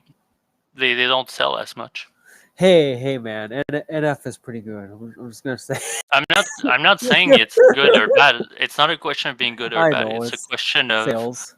marketing and how much it sells, Like, Yeah, I'll take Oppenheimer movie as an example. It's a great movie. It's a masterpiece, but it will probably not sell as much as Fast and Furious. It's not yeah. as approachable. No, that's true. Yeah, different strokes for different folks. Um, Yep. yeah, I do point, Tommy. I think there is a lot of good rap songs out there too. A lot of good music and just in general, right? A lot of good rock songs and Oh, for yeah, sure. that don't have it. I'm sorry, Sleepy. You have been sitting there so patiently, waiting for your turn. Um, First, like, let us know how your week was, of course, and then after that, if you have anything else you want to chime in on all these topics about gaming, music, whatever the case might be. We kind of were started off with just talking about violence in video games, and it kind of went into everything at this point. So yeah, if you have any opinions, by all means, let us hear them. Before you start, I'll just say, had a great time. but I have to leave. So Oh, of course, yeah. No, thank you, Jesse. I appreciate you coming on, buddy. until next time, You have a great Yeah, night. and man, definitely. See you soon, man. hi and bye, Sleepy. I But actually, you know what though? When I think about it, though, I mean, I know that people likes playing Valorant. Like, have you ever played a game of Valorant and like felt like, oh my god, I need to go and shoot this person in real life? um Just like some games. I you n- it hasn't gotten to that far. It has gotten as far as you played this game too much. You need to touch grass or get some girls because you're annoying. But it's never just like yeah. Oh, okay, that's good. Yeah, 'cause I know for a fact, like the League of Legends people, like those kind of people, they take that game super seriously to the point where like, I mean, I think that League has had like the most swatting incidents really that I've at least that I have heard about, between that and Call of Duty. I I So yeah, played League once. I played League once. It was my very first game, like ever, and then I got bullied on that game so much. Um, I did let people know this is my actual first time playing. I'm a complete noob, but they actually bullied me to the point I don't want to play. I don't want to be associated with League. oh yeah, no, definitely. No, like I mean, I played League for a little bit. Like even though I haven't experienced it, I have seen people, like just saying the worst things in chat. I'm like, man, it's just a game, man. But yeah, they take that thing way too far, and it's like, you know what? Before I become a target, I'm gonna just dip out. Like I can play other games that are also multiplayer. I mean, I was only playing League because my friend was playing it. It's an alright game, but yeah, with that kind of community, I think I'll stick to playing, something a bit less, a bit less competitive. Yeah, that's my first experience with Val. Um, I was playing with a friend of mine, and she actually got tag called on Val, and for me, they were bullying me, to a point where I cried, and then my boyfriend walked in and saw me crying, and then he took over. And the funny thing was that that person was bottom of the scoreboard, and he just took over and started basically cussing him out, when the game ended. But now, even now when I'm playing Valorant off stream, like I play Valorant with my friends off stream, um, if I hear that now, I actually hop on my mic and I don't cuss them out, but I give them a little taste of reality. Oh yeah, Um, yeah. I mean, as yeah. you should, because there are some people who will take these games way too far. I mean, especially with the games like Valorant, CS:GO, um, what was the other shooting game? I think it was just those two actually. It's also Call of Duty. Call of Duty to be pretty toxic as well. Oh yeah, yeah. I mean, and I guess like that game has become the staple in toxicity. 'Cause, I mean, I think I talked about this in one of the other podcasts where we had a female streamer who was getting called, like she was getting all these threats, you know, guys talking about doing stuff to her and like all that nasty, like like just rude stuff. I'm like, yeah, that's that's Call of Duty, but I'm like, that's like you would think that people our age know better to say, oh, I'm gonna make fun of this person because she's a girl or because they're a noob. Like, come on, like I mean we were all noobs at some point. Yeah, it's I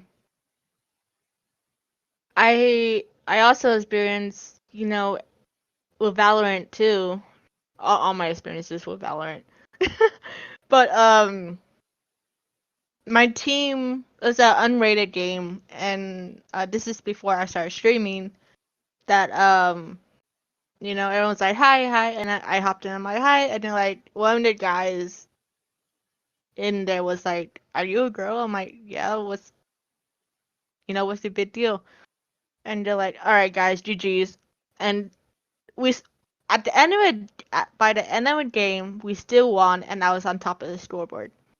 And I kind of told him, "Suck it." Good for So I got you. What annoyed. a bastard. Oh yeah, definitely. I mean, because it's like I don't get it. I don't get why like we still have this issue where guys are just like when it's a girl playing, oh, it's a girl playing, and now like she should be doing something else. Like I mean, like apparently girls can play games just as good as guys can too. So like what's the problem there? Like he said GG, and I think he should have GG. I think he should have GG'd himself and humbled himself because Yeah, because he probably he, and I'm sure that if it was just him playing solo, he would get wiped every single time because that's just how it goes with those kind of people. They talk a big game, but if you do 1v1, they can't get a single hit. it's kind of funny that you say that because he was also bottom of the scoreboard. So by the end of the game, I think he was queued with someone else, but another guy that is on my team, um, he him so the guy who said GG's and his friend was just like, we're down lose, whatever. But like the other guy was just like, yo, like leave her alone, And then by the end of the game, I was on top of the scoreboard, and they're like, well, she probably had someone else play for her, right? And then the guy who's second on the scoreboard was just like, dude, she, why are you talking mad stuff about her when you're literally on the bottom of the scoreboard? Like she carried us. Like, what do you mean? You know, stuff like that. But it's not all guys like, oh my gosh, you're a girl, you shouldn't be playing. But I don't know. Like to that guy, I said thank you, and then that was it. I'm really sorry though, It Sleepy, you got pushed to tears though. That's terrible. Like, I Yeah. don't what a know. dig. Now it's that's the first time I played Valorant. Like first few times like I played Valorant, but now like when someone talking mad stuff about me, like I don't sit there and I'm like, oh, I can't handle this. It's more like if they don't bite me, I'm not bite back. Hell yeah. Tommy says girl gamers So are awesome. No, yeah, um definitely. And it's yeah. like I never understood this. It's like why are you talking bad about somebody who is making your team win? Like that makes no sense. Because like if it was me getting carried and we won the game, like I'm fine with that because like if I'm playing ranked and I get carried, that's even better because guess what? Like we all rank up, we all get XP, we're good. Like I'm not about to but oh, you got lucky. Like, so your lucky shot got us the win. Like, and I'm gonna say GG all the way, and keep it moving, cause I know for a fact that once, like once I go to a new match, I may have some randos who are level one noobs in disguise, and then get completely wiped on the first round. So I'm gonna take my wins as I can. Whether you're a boy or a girl, it doesn't matter because you won the game. We got our XP, and maybe we're getting close to getting like a new rank. So I'm cool with Yeah. that. But I guess some guys they just cannot handle seeing anyone else get the win, even though they suck at the game. Yeah. I was playing a ranked game with a friend, and actually with my boyfriend, and no, with a friend, never mind, sorry, with a friend. And he um someone was basically throwing in a ranked game, right? and then we called him out on it, like why are you not pushing with the team or stuff like that, trying to give him advice. And then he tried to take a shot at me of why I'm missing my shots. But that's the thing though. My ping was was basically 600 ping. And I was like teleporting everywhere. So I was like I can't like I he didn't talk or anything, but he was like, Sleepy is not doing anything. Like she keeps dying. Um, and then I type back. I'm like, bro, try to play with more than 600 ping and shoot at the same time. And then Yeah. everyone's like, she got a point. They got a point. I'm like, bro, don't come at me when literally my ping is going like haywire. So you know. Yeah, I know that feeling, because like when I was, back in the old like Call of Duty days, like I had ping over 100, and that was, I thought that 100 was bad. Yeah, I can't, like, 'cause I was playing with people across the country, like I was playing with people in China, people in Singapore, whatever, and like, like they had, I was pulling crazy ping, and I'm like, I can't play this match. I really can't, because at this point in time, like they, 'cause, I guess, they had the home field, whatever, on their server. So, when I joined in, I was completely just going crazy with it. So I was like, now I'm good. So nowadays, like if any game has above like 80 ping, well, I mean, 80 or 90 ping, I don't join. Because I can handle anything. Anything less than that, that's perfect for me. But yeah, a high ping, I'm been there, done that. I don't want to do it again. I actually played Valorant with 1,000 ping, and that was crazy. Yeah, and It was like, you would think that they would be able to, make the matchmaking a lot better, but apparently, it's like it must be the hardest thing to make servers for people who live in Asia or Australia. It must be so hard because every game has an NA server, every game has an EU server, but not one for SCA or AU. Like that's kind of weird that you guys don't care about literally the biggest audience. Cause I know that Valorant is big in China. I know it. Or sorry, no, not China. Sorry, Korea. I know it's big over there. And actually so talking about China. China actually just made a Chinese server recently. So now, like, and then also they just made a esport team for China recently. So it's funny how you brought that up. it took this long to realize that hey, our biggest customer base does not have a server. We should do that for them. Because I know for a fact that the people who are in the U.S. who play Valorant is probably a small amount.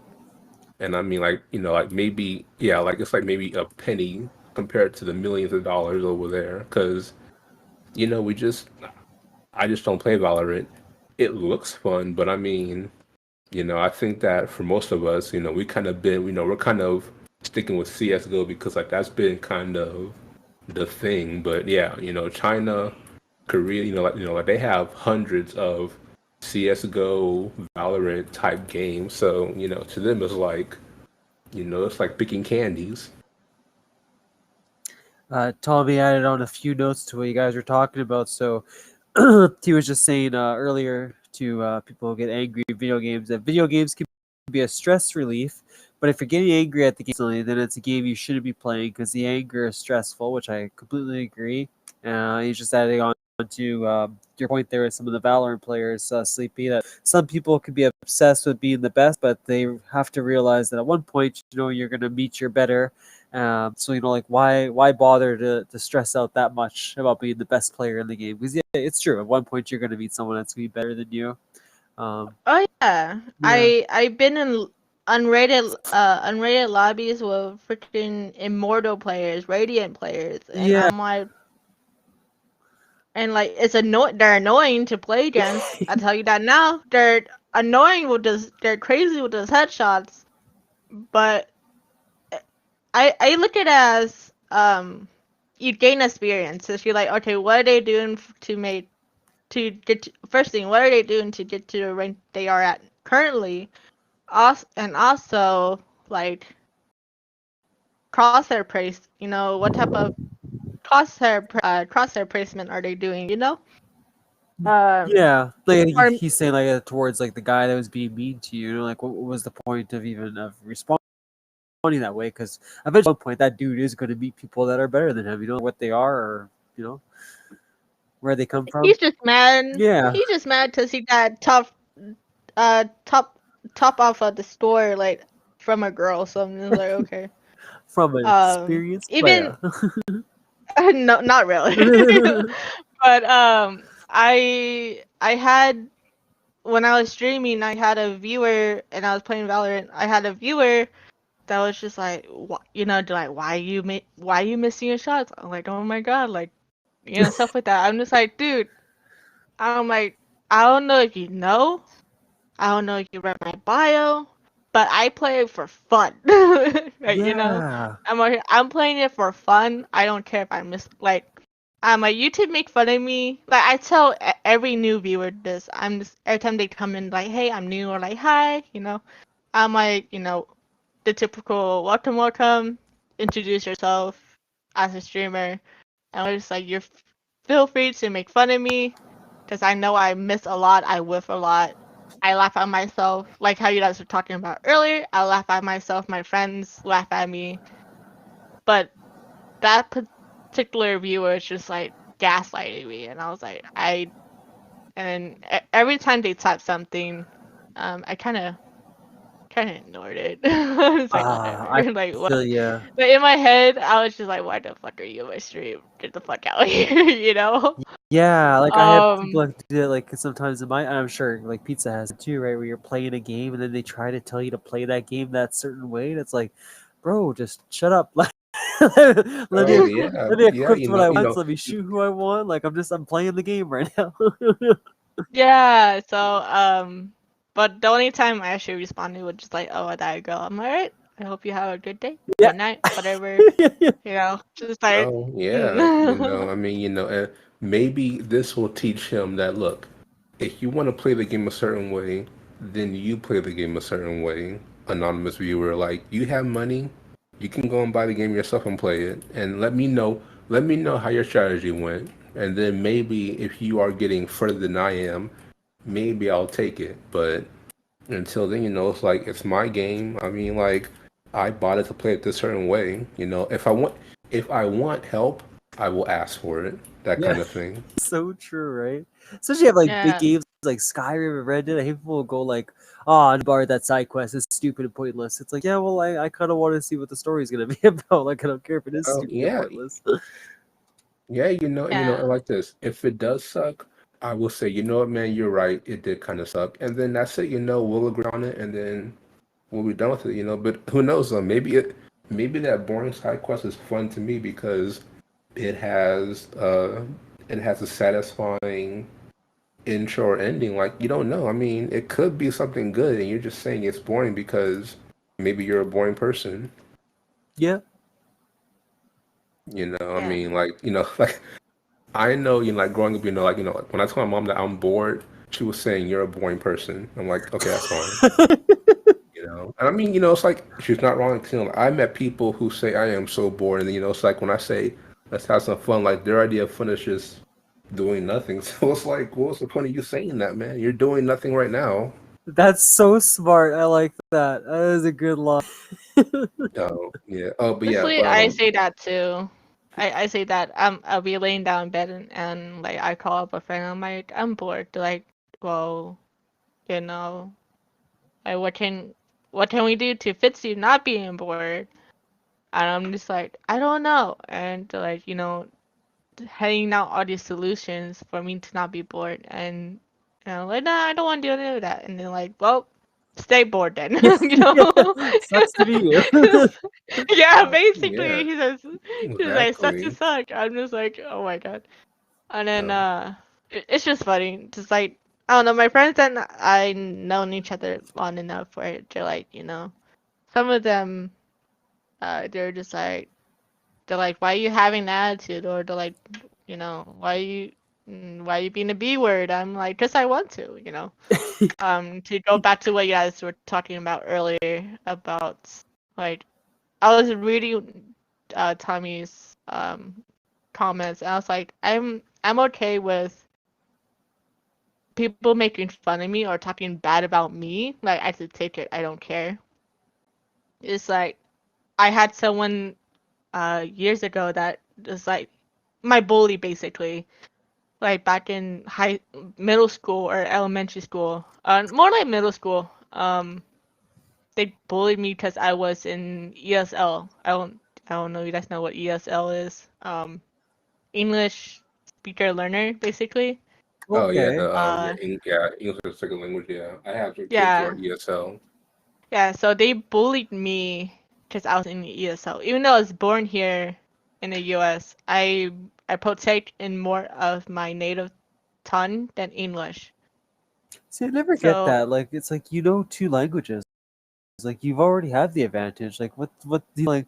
Oh Why yeah. that person try learning a different language? See how well they do with it. Like, yeah, Oh, and then yeah. they bullied me for it, and then back then I couldn't stand up for my bullies. I was really sensitive. So thank God for streaming for helping me with that and my job. Thank God. But back then I only like they called me stupid. They called me like like you're not born here. Like especially like that's terrible. I'm mixed. I'm half white, half Vietnamese. So half white, half Asian. And then some of them even took it to a point. And my last name is a Vietnamese last name, very commonly used last name, for the Vietnamese community. And they were just like, oh, if your last name is this, then why you look hella white? I'm like, cause I'm mixed. I am, and I'm like, I explain to people my parents are 50-50. So it's just like, and then they're just, they're like, oh, are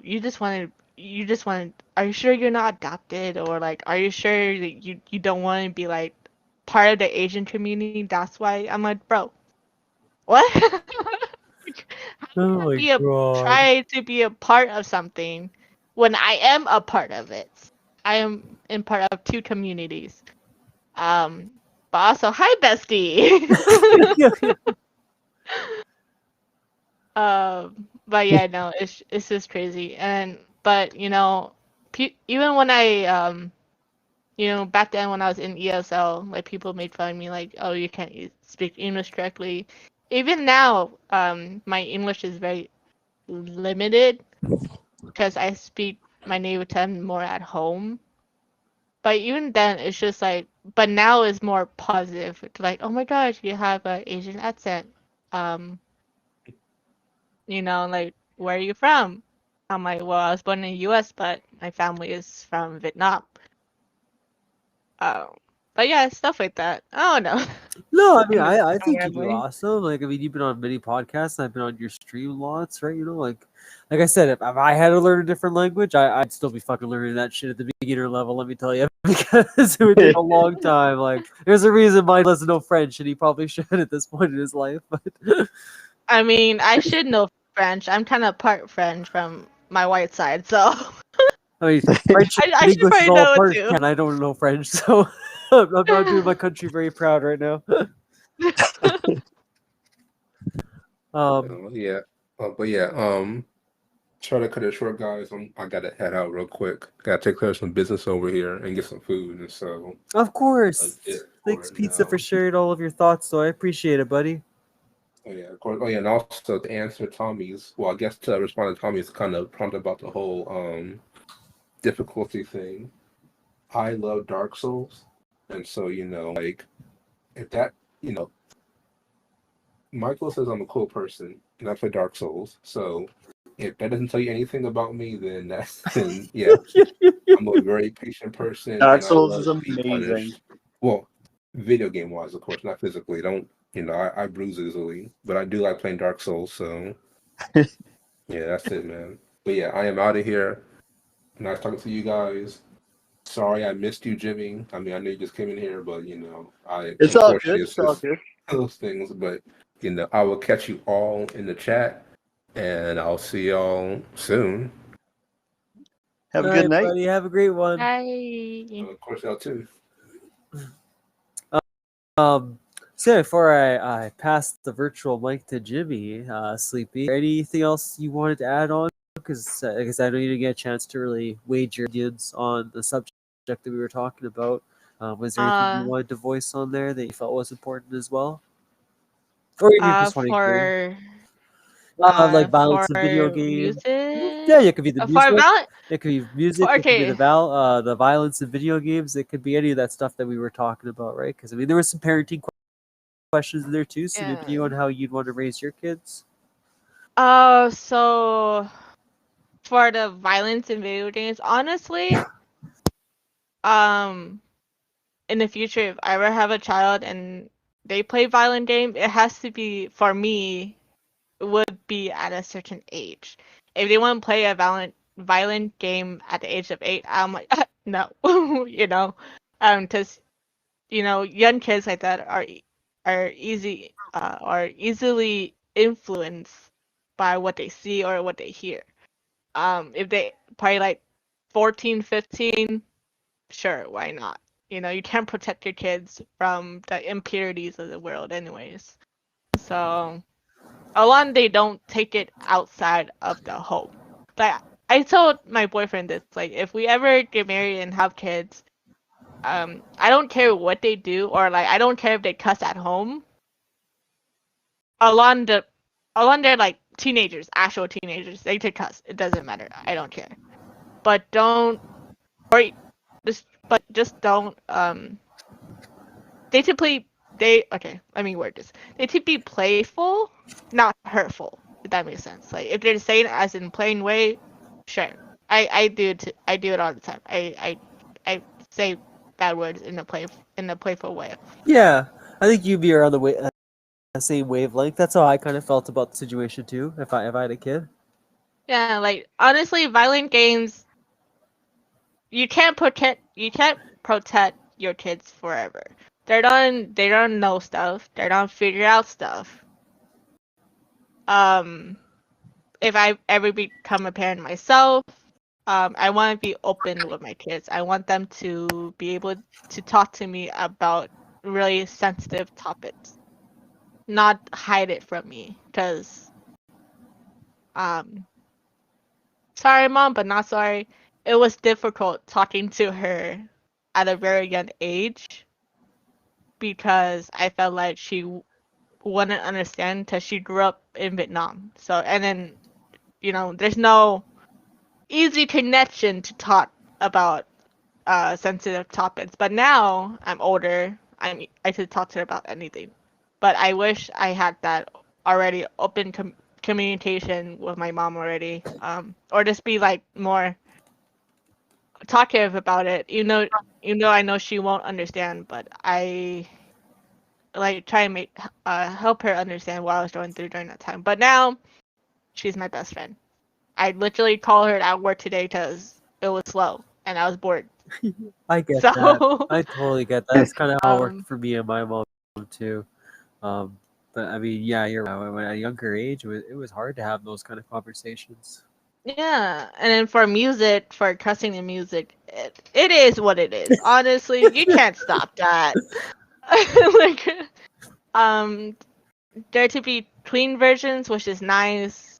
But music nowadays just cuss word after cuss word after cuss word, and I'm just like, what's the point? Like, I heard you mention Nefets. I listen to Nefets all the time when I'm going to work and then when I'm driving home. That's my hype. Hell yeah!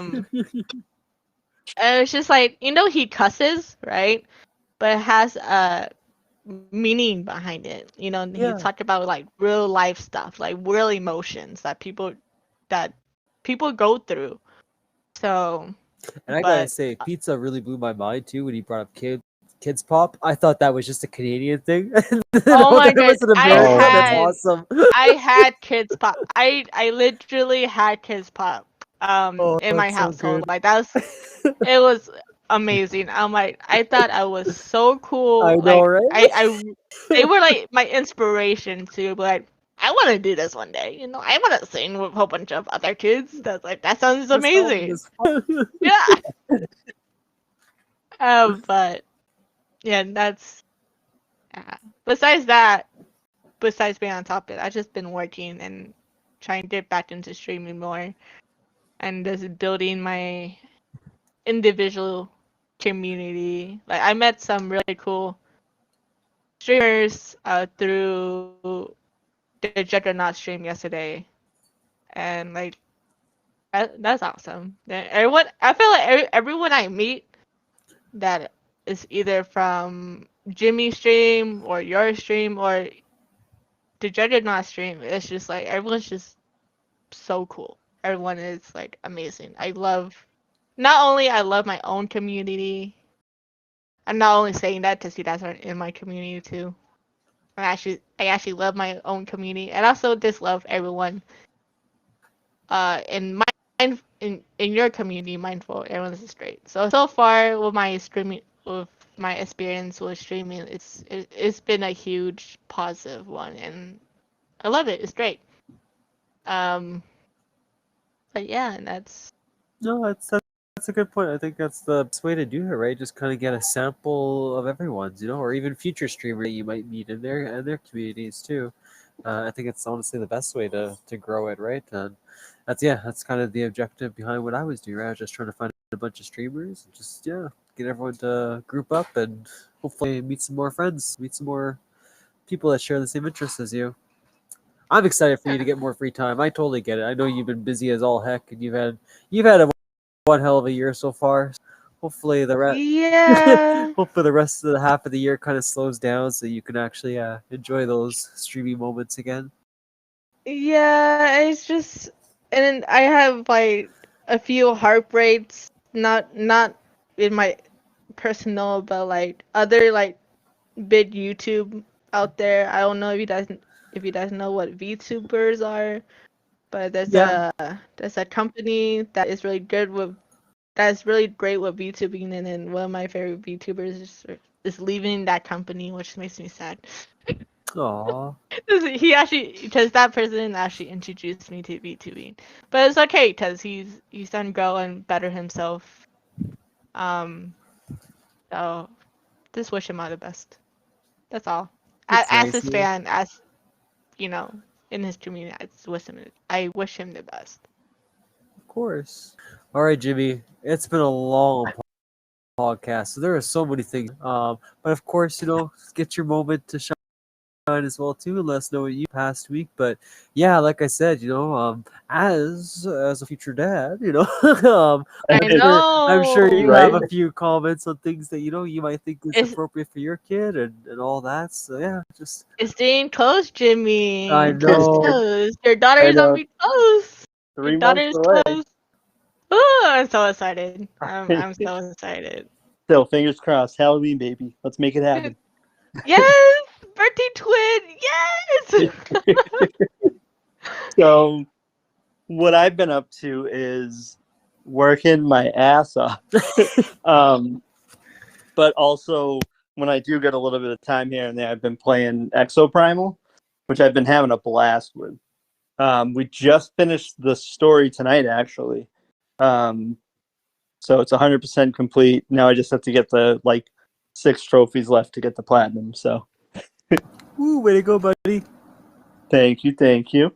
As far as we're talking the ratings and violence and video games and stuff, right? Yeah. Feel free to go on that one. I said, or if you want to go into movies as well or CDs, whatever topic interested you. That's true. Well, I'll put it this way. When I was 3, that's when I started watching horror movies. So, and I've never killed anyone. So, to me, I find it's less about age. I think the rating system is good in that it gives you a general guideline, as to okay, this contains some, content that you can expect to be a little, if it's teen rating, it might be a little risky, but it's not going to be anything too crazy. If it's mature rating, you can pretty much guarantee there's going to be blood or some other, language and some other stuff. I just think that the parents should kind of know what their kids are playing and know what their kids can handle. They should have a close relationship enough to be able to kind of be like, okay, my 7-year-old, still gets too wrapped up in whatever, and thinks this is like, real life. So we can't have them playing, a super violent game and have them think that that's okay. If they're, it's more of a mental maturity, I think, than an actual age thing. You know what I mean? Like, you just have to kind of be there, monitor and know your child. I feel like I'm sure like this thing slip through the cracks. Like you're not always going to be the perfect parent and find everything. Like a kid could internalize it a different way, but that just goes down another rabbit hole. But I think in the end, like really, it's if your kid can be mature and understand that it's not real, like I don't think there's any problem. I don't want like someone else's parents being like, you let your kid watch this? And it's like, yeah, but my kid knows that like you can't go out and stab people. You know what I mean? Yeah. Like they understand that the reality of the situation is that's not a fun thing to do. In the game, it's different. It's like it's a fantasy land. It's an escape, world. It's not, you can't make this happen in real life. There's very serious consequences. And if they understand that, then I don't, I don't see the issue. No, I was just saying that's cool because like we all kind of had the same mindset. Like it's nice to see that we all agree that at the end of the day, it is the parents or the individual's right responsibility. It's like it's the government to look after you. It's the teachers to do all this. Like no, like I mean you made the baby. You gotta look after the baby. Like honestly, it's getting out of hand a little bit. Like you see it bleeding into things where like, they especially, I mean, I don't know, like especially in the gaming world, like I feel like where a company is trying to oversee it and like censor stuff or, like I know, and it isn't just like the weird, sketchy like anime, borderline hentai games. Hentai, I don't know, is it hentai or hentai? I think Either way. Hentai, yeah. Hentai. Either way. Like what was it? Martha is Dead, I think it was called.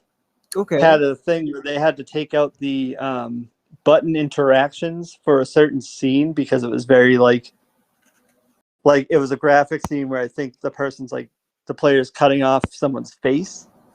Ooh. And Sony was just like, yeah, we can't have you like actively pressing the buttons for that. And I just thought that was such a silly thing. Like it's a mature rated game already. So the fact that like there's like an additional above and beyond like extra censorship, which again is at the end of the day, it's not that big of a deal, but it is kind of like you really had to go and be like, just take out the part where you press the buttons. You can still see it, still happens, but you're not like, engaging in it, I guess. Yeah. And it's like, I mean, it's so dumb, right? Because then you have like those games like, I can't remember what it is. It was like a real life video game. A video game with real life actors, and it was like a guy that just basically like hits on women, and like I can't remember the name of it now. Frick.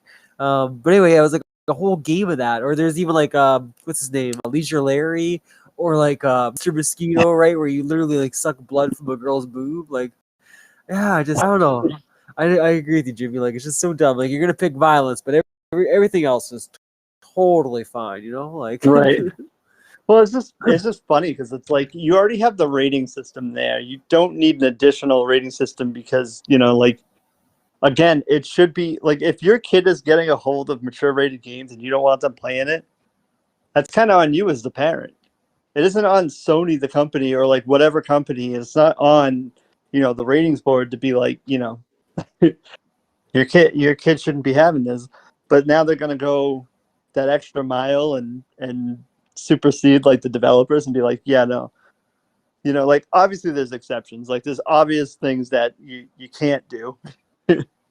But like outside of that, like small handful of things that you shouldn't do, I just really think like the rating should be enough. Yeah, I completely agree with you, Jimmy. Sorry, it was Super Seducer. That was the game, and they had 3 of them come out. Oh my god, I never even heard of that. Oh, yeah, you have to see the trailer. Like it's ridiculous. I know it got pulled off. I think it got pulled off Steam, but I'm sure there were physical copies that went out to hold up. But yeah, it's just like Yeah. you can have a game like this totally fine, but fuck, rip someone's face off, and it's the end of the world. Right. Uh, I mean, so far it seems more of a Sony issue anyways, but like I know the Switch, Nintendo did like a 180 because they used to be like family friendly, like that's all you kind of looked at Nintendo for. They didn't have anything that was too crazy. Now the Switch is like throwing whatever on them. Oh god, yeah. You know how many times on the freaking like Heels thing I see like hentai girls or something like that Yep. pop up. It's like, what the hell? And there's like a throws me good off 7 of every them. It throws me off every time, and I'm like, they must be doing well because they keep showing up. Okay. They might be on sale for 94 cents, but if you ever look, it's like $30 brand new. I was like, holy, who's paying $30 for this? Right? Google exists. What are you doing? Oh, yeah, those games crack me up. It's so funny. I remember Xbox 360 too, and it had its little indie tab. There was some pretty raunchy there too. Yeah. Oh, it's so funny. I remember that too. I remember there was like, I think a lot of them weren't there like, were they like dungeon crawlers, but they had like anime girls or something? Yeah, there was those kind. There was like dating ones, obviously, tons of dating simulators. Yeah. Yeah, I just remember seeing those in there, and I was like, what the hell? Especially like back then. Oh man, that's gonna open up a whole other can of worms. Thinking about back then, like the 360, and like when the early days of like the live store and stuff like that. Oh man, DLC when that was like not that well known yet. Yeah, You're yeah. like, you can get content after the fact. What? Or I mean, I know it's been overplayed so many times, right? But every time I think of DLC, the first thing that comes to my mind is with like the Golden Horse Armor DLC that you could add. Oh my god! Like when DLC really wasn't like made to be a level or extra part of the game, it could have literally just been extra content. Oh yeah, and of course they jumped on that. They were like, yeah, because it's so useless. Like it doesn't do anything for your horse. Now it has gold armor. Yep. Now it just like I don't know about you, but I barely use the mount in that game. The same here, yeah. I'm like, oh, I got all the other DLC. That was like the only one I didn't get because oh my god, I lived and breathed Oblivion for the longest time. I say Z-Chick made a clip of me where I showed her like how I actually get my horses in Oblivion, and Yeah. like that game was just so easy to steal them. Right? The fence up, and you just shove the horse all the way out. And then eventually, right when you made it to another city, you would just assume it was your horse, and then it would just stay there for you, and you could go in town and do what you got to do. And yeah. Oh my god, dude! If I could relive a time, because I don't have the time for it now. But if I could go back to when I was really like deeply involved in Oblivion, I would love to relive that.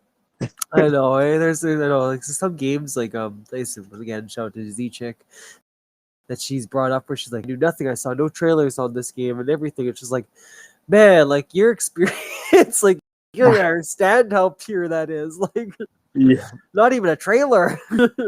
It's incredible though. But you and I could talk about Elder Scrolls till like the cows come home. So of course. So yeah, and then I guess like music and movies are kind of the same way that you feel that, Jimmy. Yeah, and I totally like. Again, like I never like those like judgy people that like, oh, you let your kids see that, and it's like, yeah, I did. And it's just right though. Again, as far as I know, I haven't murdered anybody. Exactly. See. I haven't. I try to be nice. I'm trying to be genuinely kind to people, and I been watching horror movies and been playing horror games and violent games and all kinds of stuff for as long as I can remember. I just remembered, Sleepy. Sorry, there was one thing I didn't get to hear your opinion on. I wasn't there a new game that you tried out. Oh, as we're talking about that, I was just over here listening. That's all. I'm playing it right now currently. um, but yeah, I don't know if it's actually new, but it's new for me. Just why not? Yeah, so that was a new game. For the first time, it's new now. But I believe it's the same company as Genshin. I don't quote me on that, but Tower of Fantasy? no, it's Oh. Honkai Star Rails, and it's so much more fun. I think I like this better than Genshin at the moment. I thought that one was It's mobile, but yeah, it must be on PC now, eh? it is same with Genshin. Genshin is as on mobile too. Okay, yeah. Because when you brought it up, I was like, man, I feel like I've seen that name somewhere. I know. It's definitely really fun. I've been obsessed with it. I literally would play this game until like 4 o'clock in the morning. But yeah, no, I really enjoy it. When I first started playing, I wanted to stream it, but lately, if I'm being completely honest, like I don't want to start a game just for streaming and feel like every time I play the game, I have to stream it. So this is more me chillaxing. I I get don't know if that. that makes sense. No, it totally does. Yeah, there's some games that I know that I want to enjoy the story or whatever it might be, and yeah, I won't stream it. If I do, I'm probably done the game at that point. I'm just streaming it to show it off. Yeah, so that's kind of me at the moment. So, but I really enjoy it. I actually find this more fun than Genshin actually. I might stream it just to, you know, Yeah, just to see what you're just to playing. show it. Yeah, just to see what other people think. But I think I'm gonna stick to playing Valorant on stream.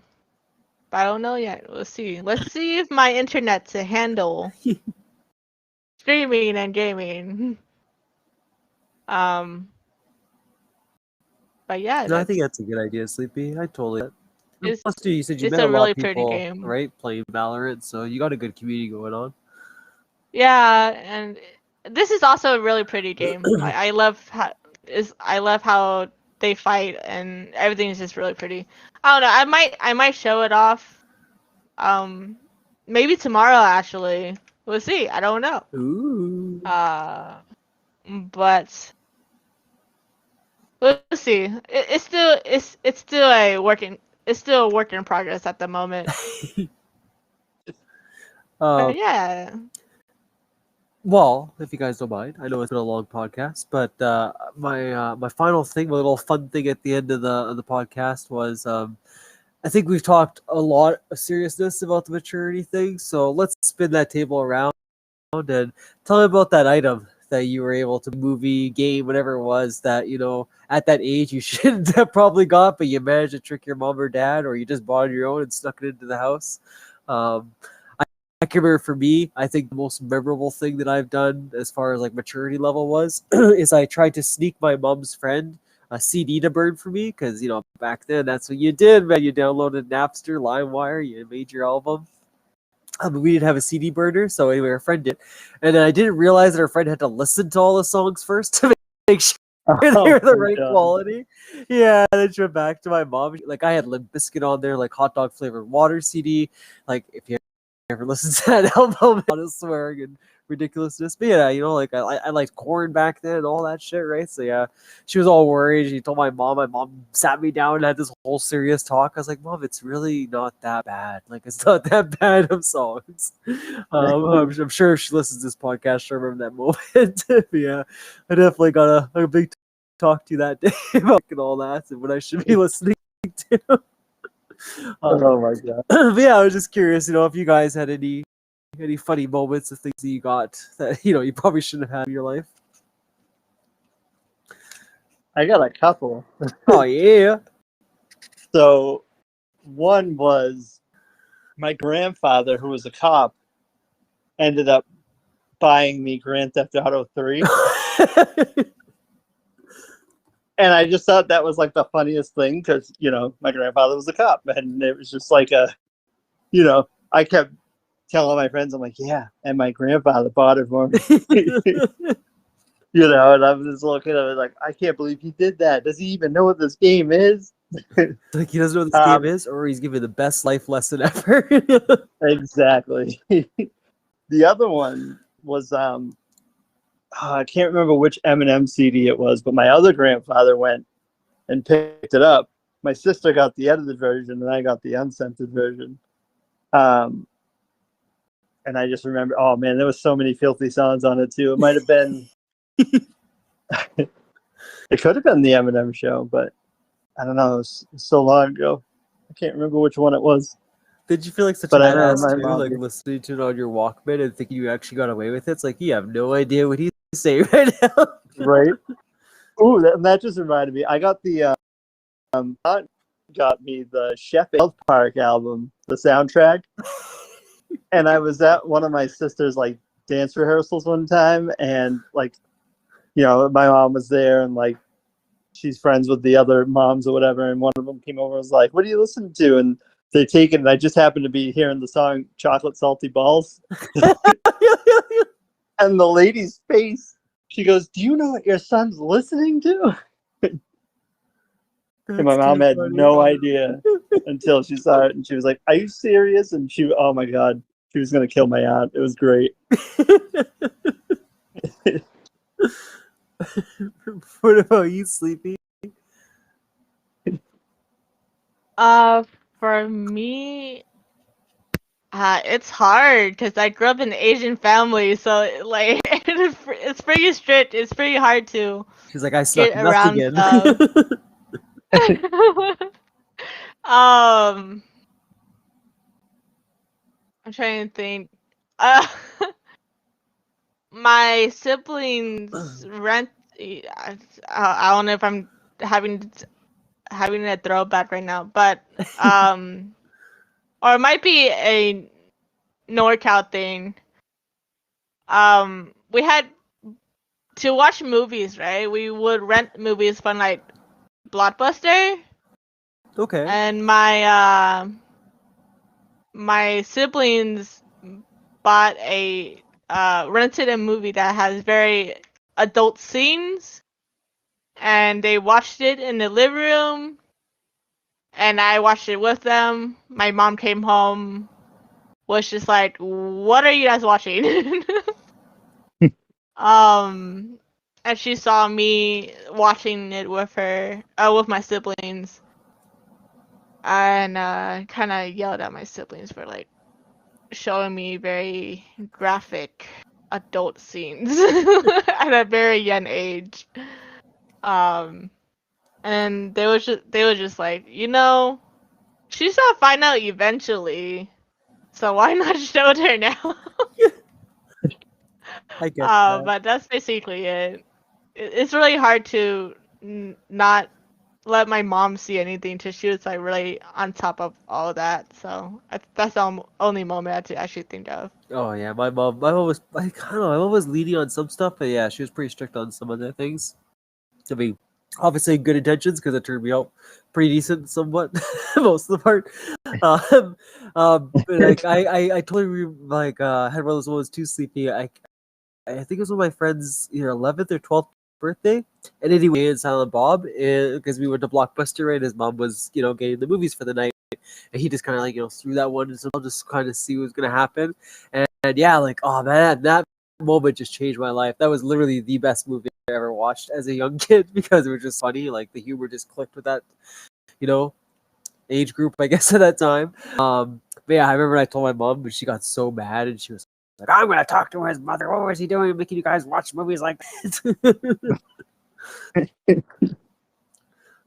Oh, I still watch that movie to this day, though. Damn good movie.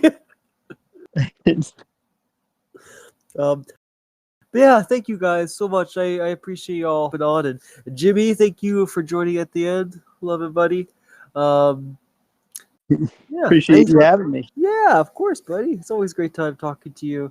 Yeah, I think this was a good one. It's a fun one to edit afterwards because there was a lot of good discussions at the very beginning as well, and of course at the end of the podcast. Do you ever sleep? What's that? I said, do you ever sleep? No, I saw something. Who was it? I think it was Jesse at the beginning. I was like, yeah, my life is the same every week. It's wake up, go to work, come home, edit, stream, podcast, one of the two, and then just repeat. It's probably why I have those moments where I just crash out on the couch afterwards and miss a stream. Every blink is a mini nap. Yeah. Yeah, I hope you guys have a great night, and yeah, hope I can talk to you guys some more throughout the week, and if not, I'll catch you on next Tuesday. Thank Absolutely. you. Have a good night. Bye, guys. Bye. And to everybody else out there, I think we're down to the number one viewer. Hey, look at that, you're the number one viewer. That's pretty. But yeah, I hope you have a beautiful evening. Tommy, thank you for stopping by and joining into the conversation. 26, thank you for just popping it at the beginning there. Oh, Lordy, who else did we have on the stream today? Marie, thank you for joining at the very beginning and giving you feedback on the subject. I really appreciated it. And then Brewster, thank you as well. Sorry, I just want to make sure I actually got everyone. I know there's one more I'm missing on here. I told me to watch a YouTube video, and it was Jay. I'll have to watch your video now after this is all done with. But yeah, have a great night, everybody. I will catch you on the next podcast, and bye.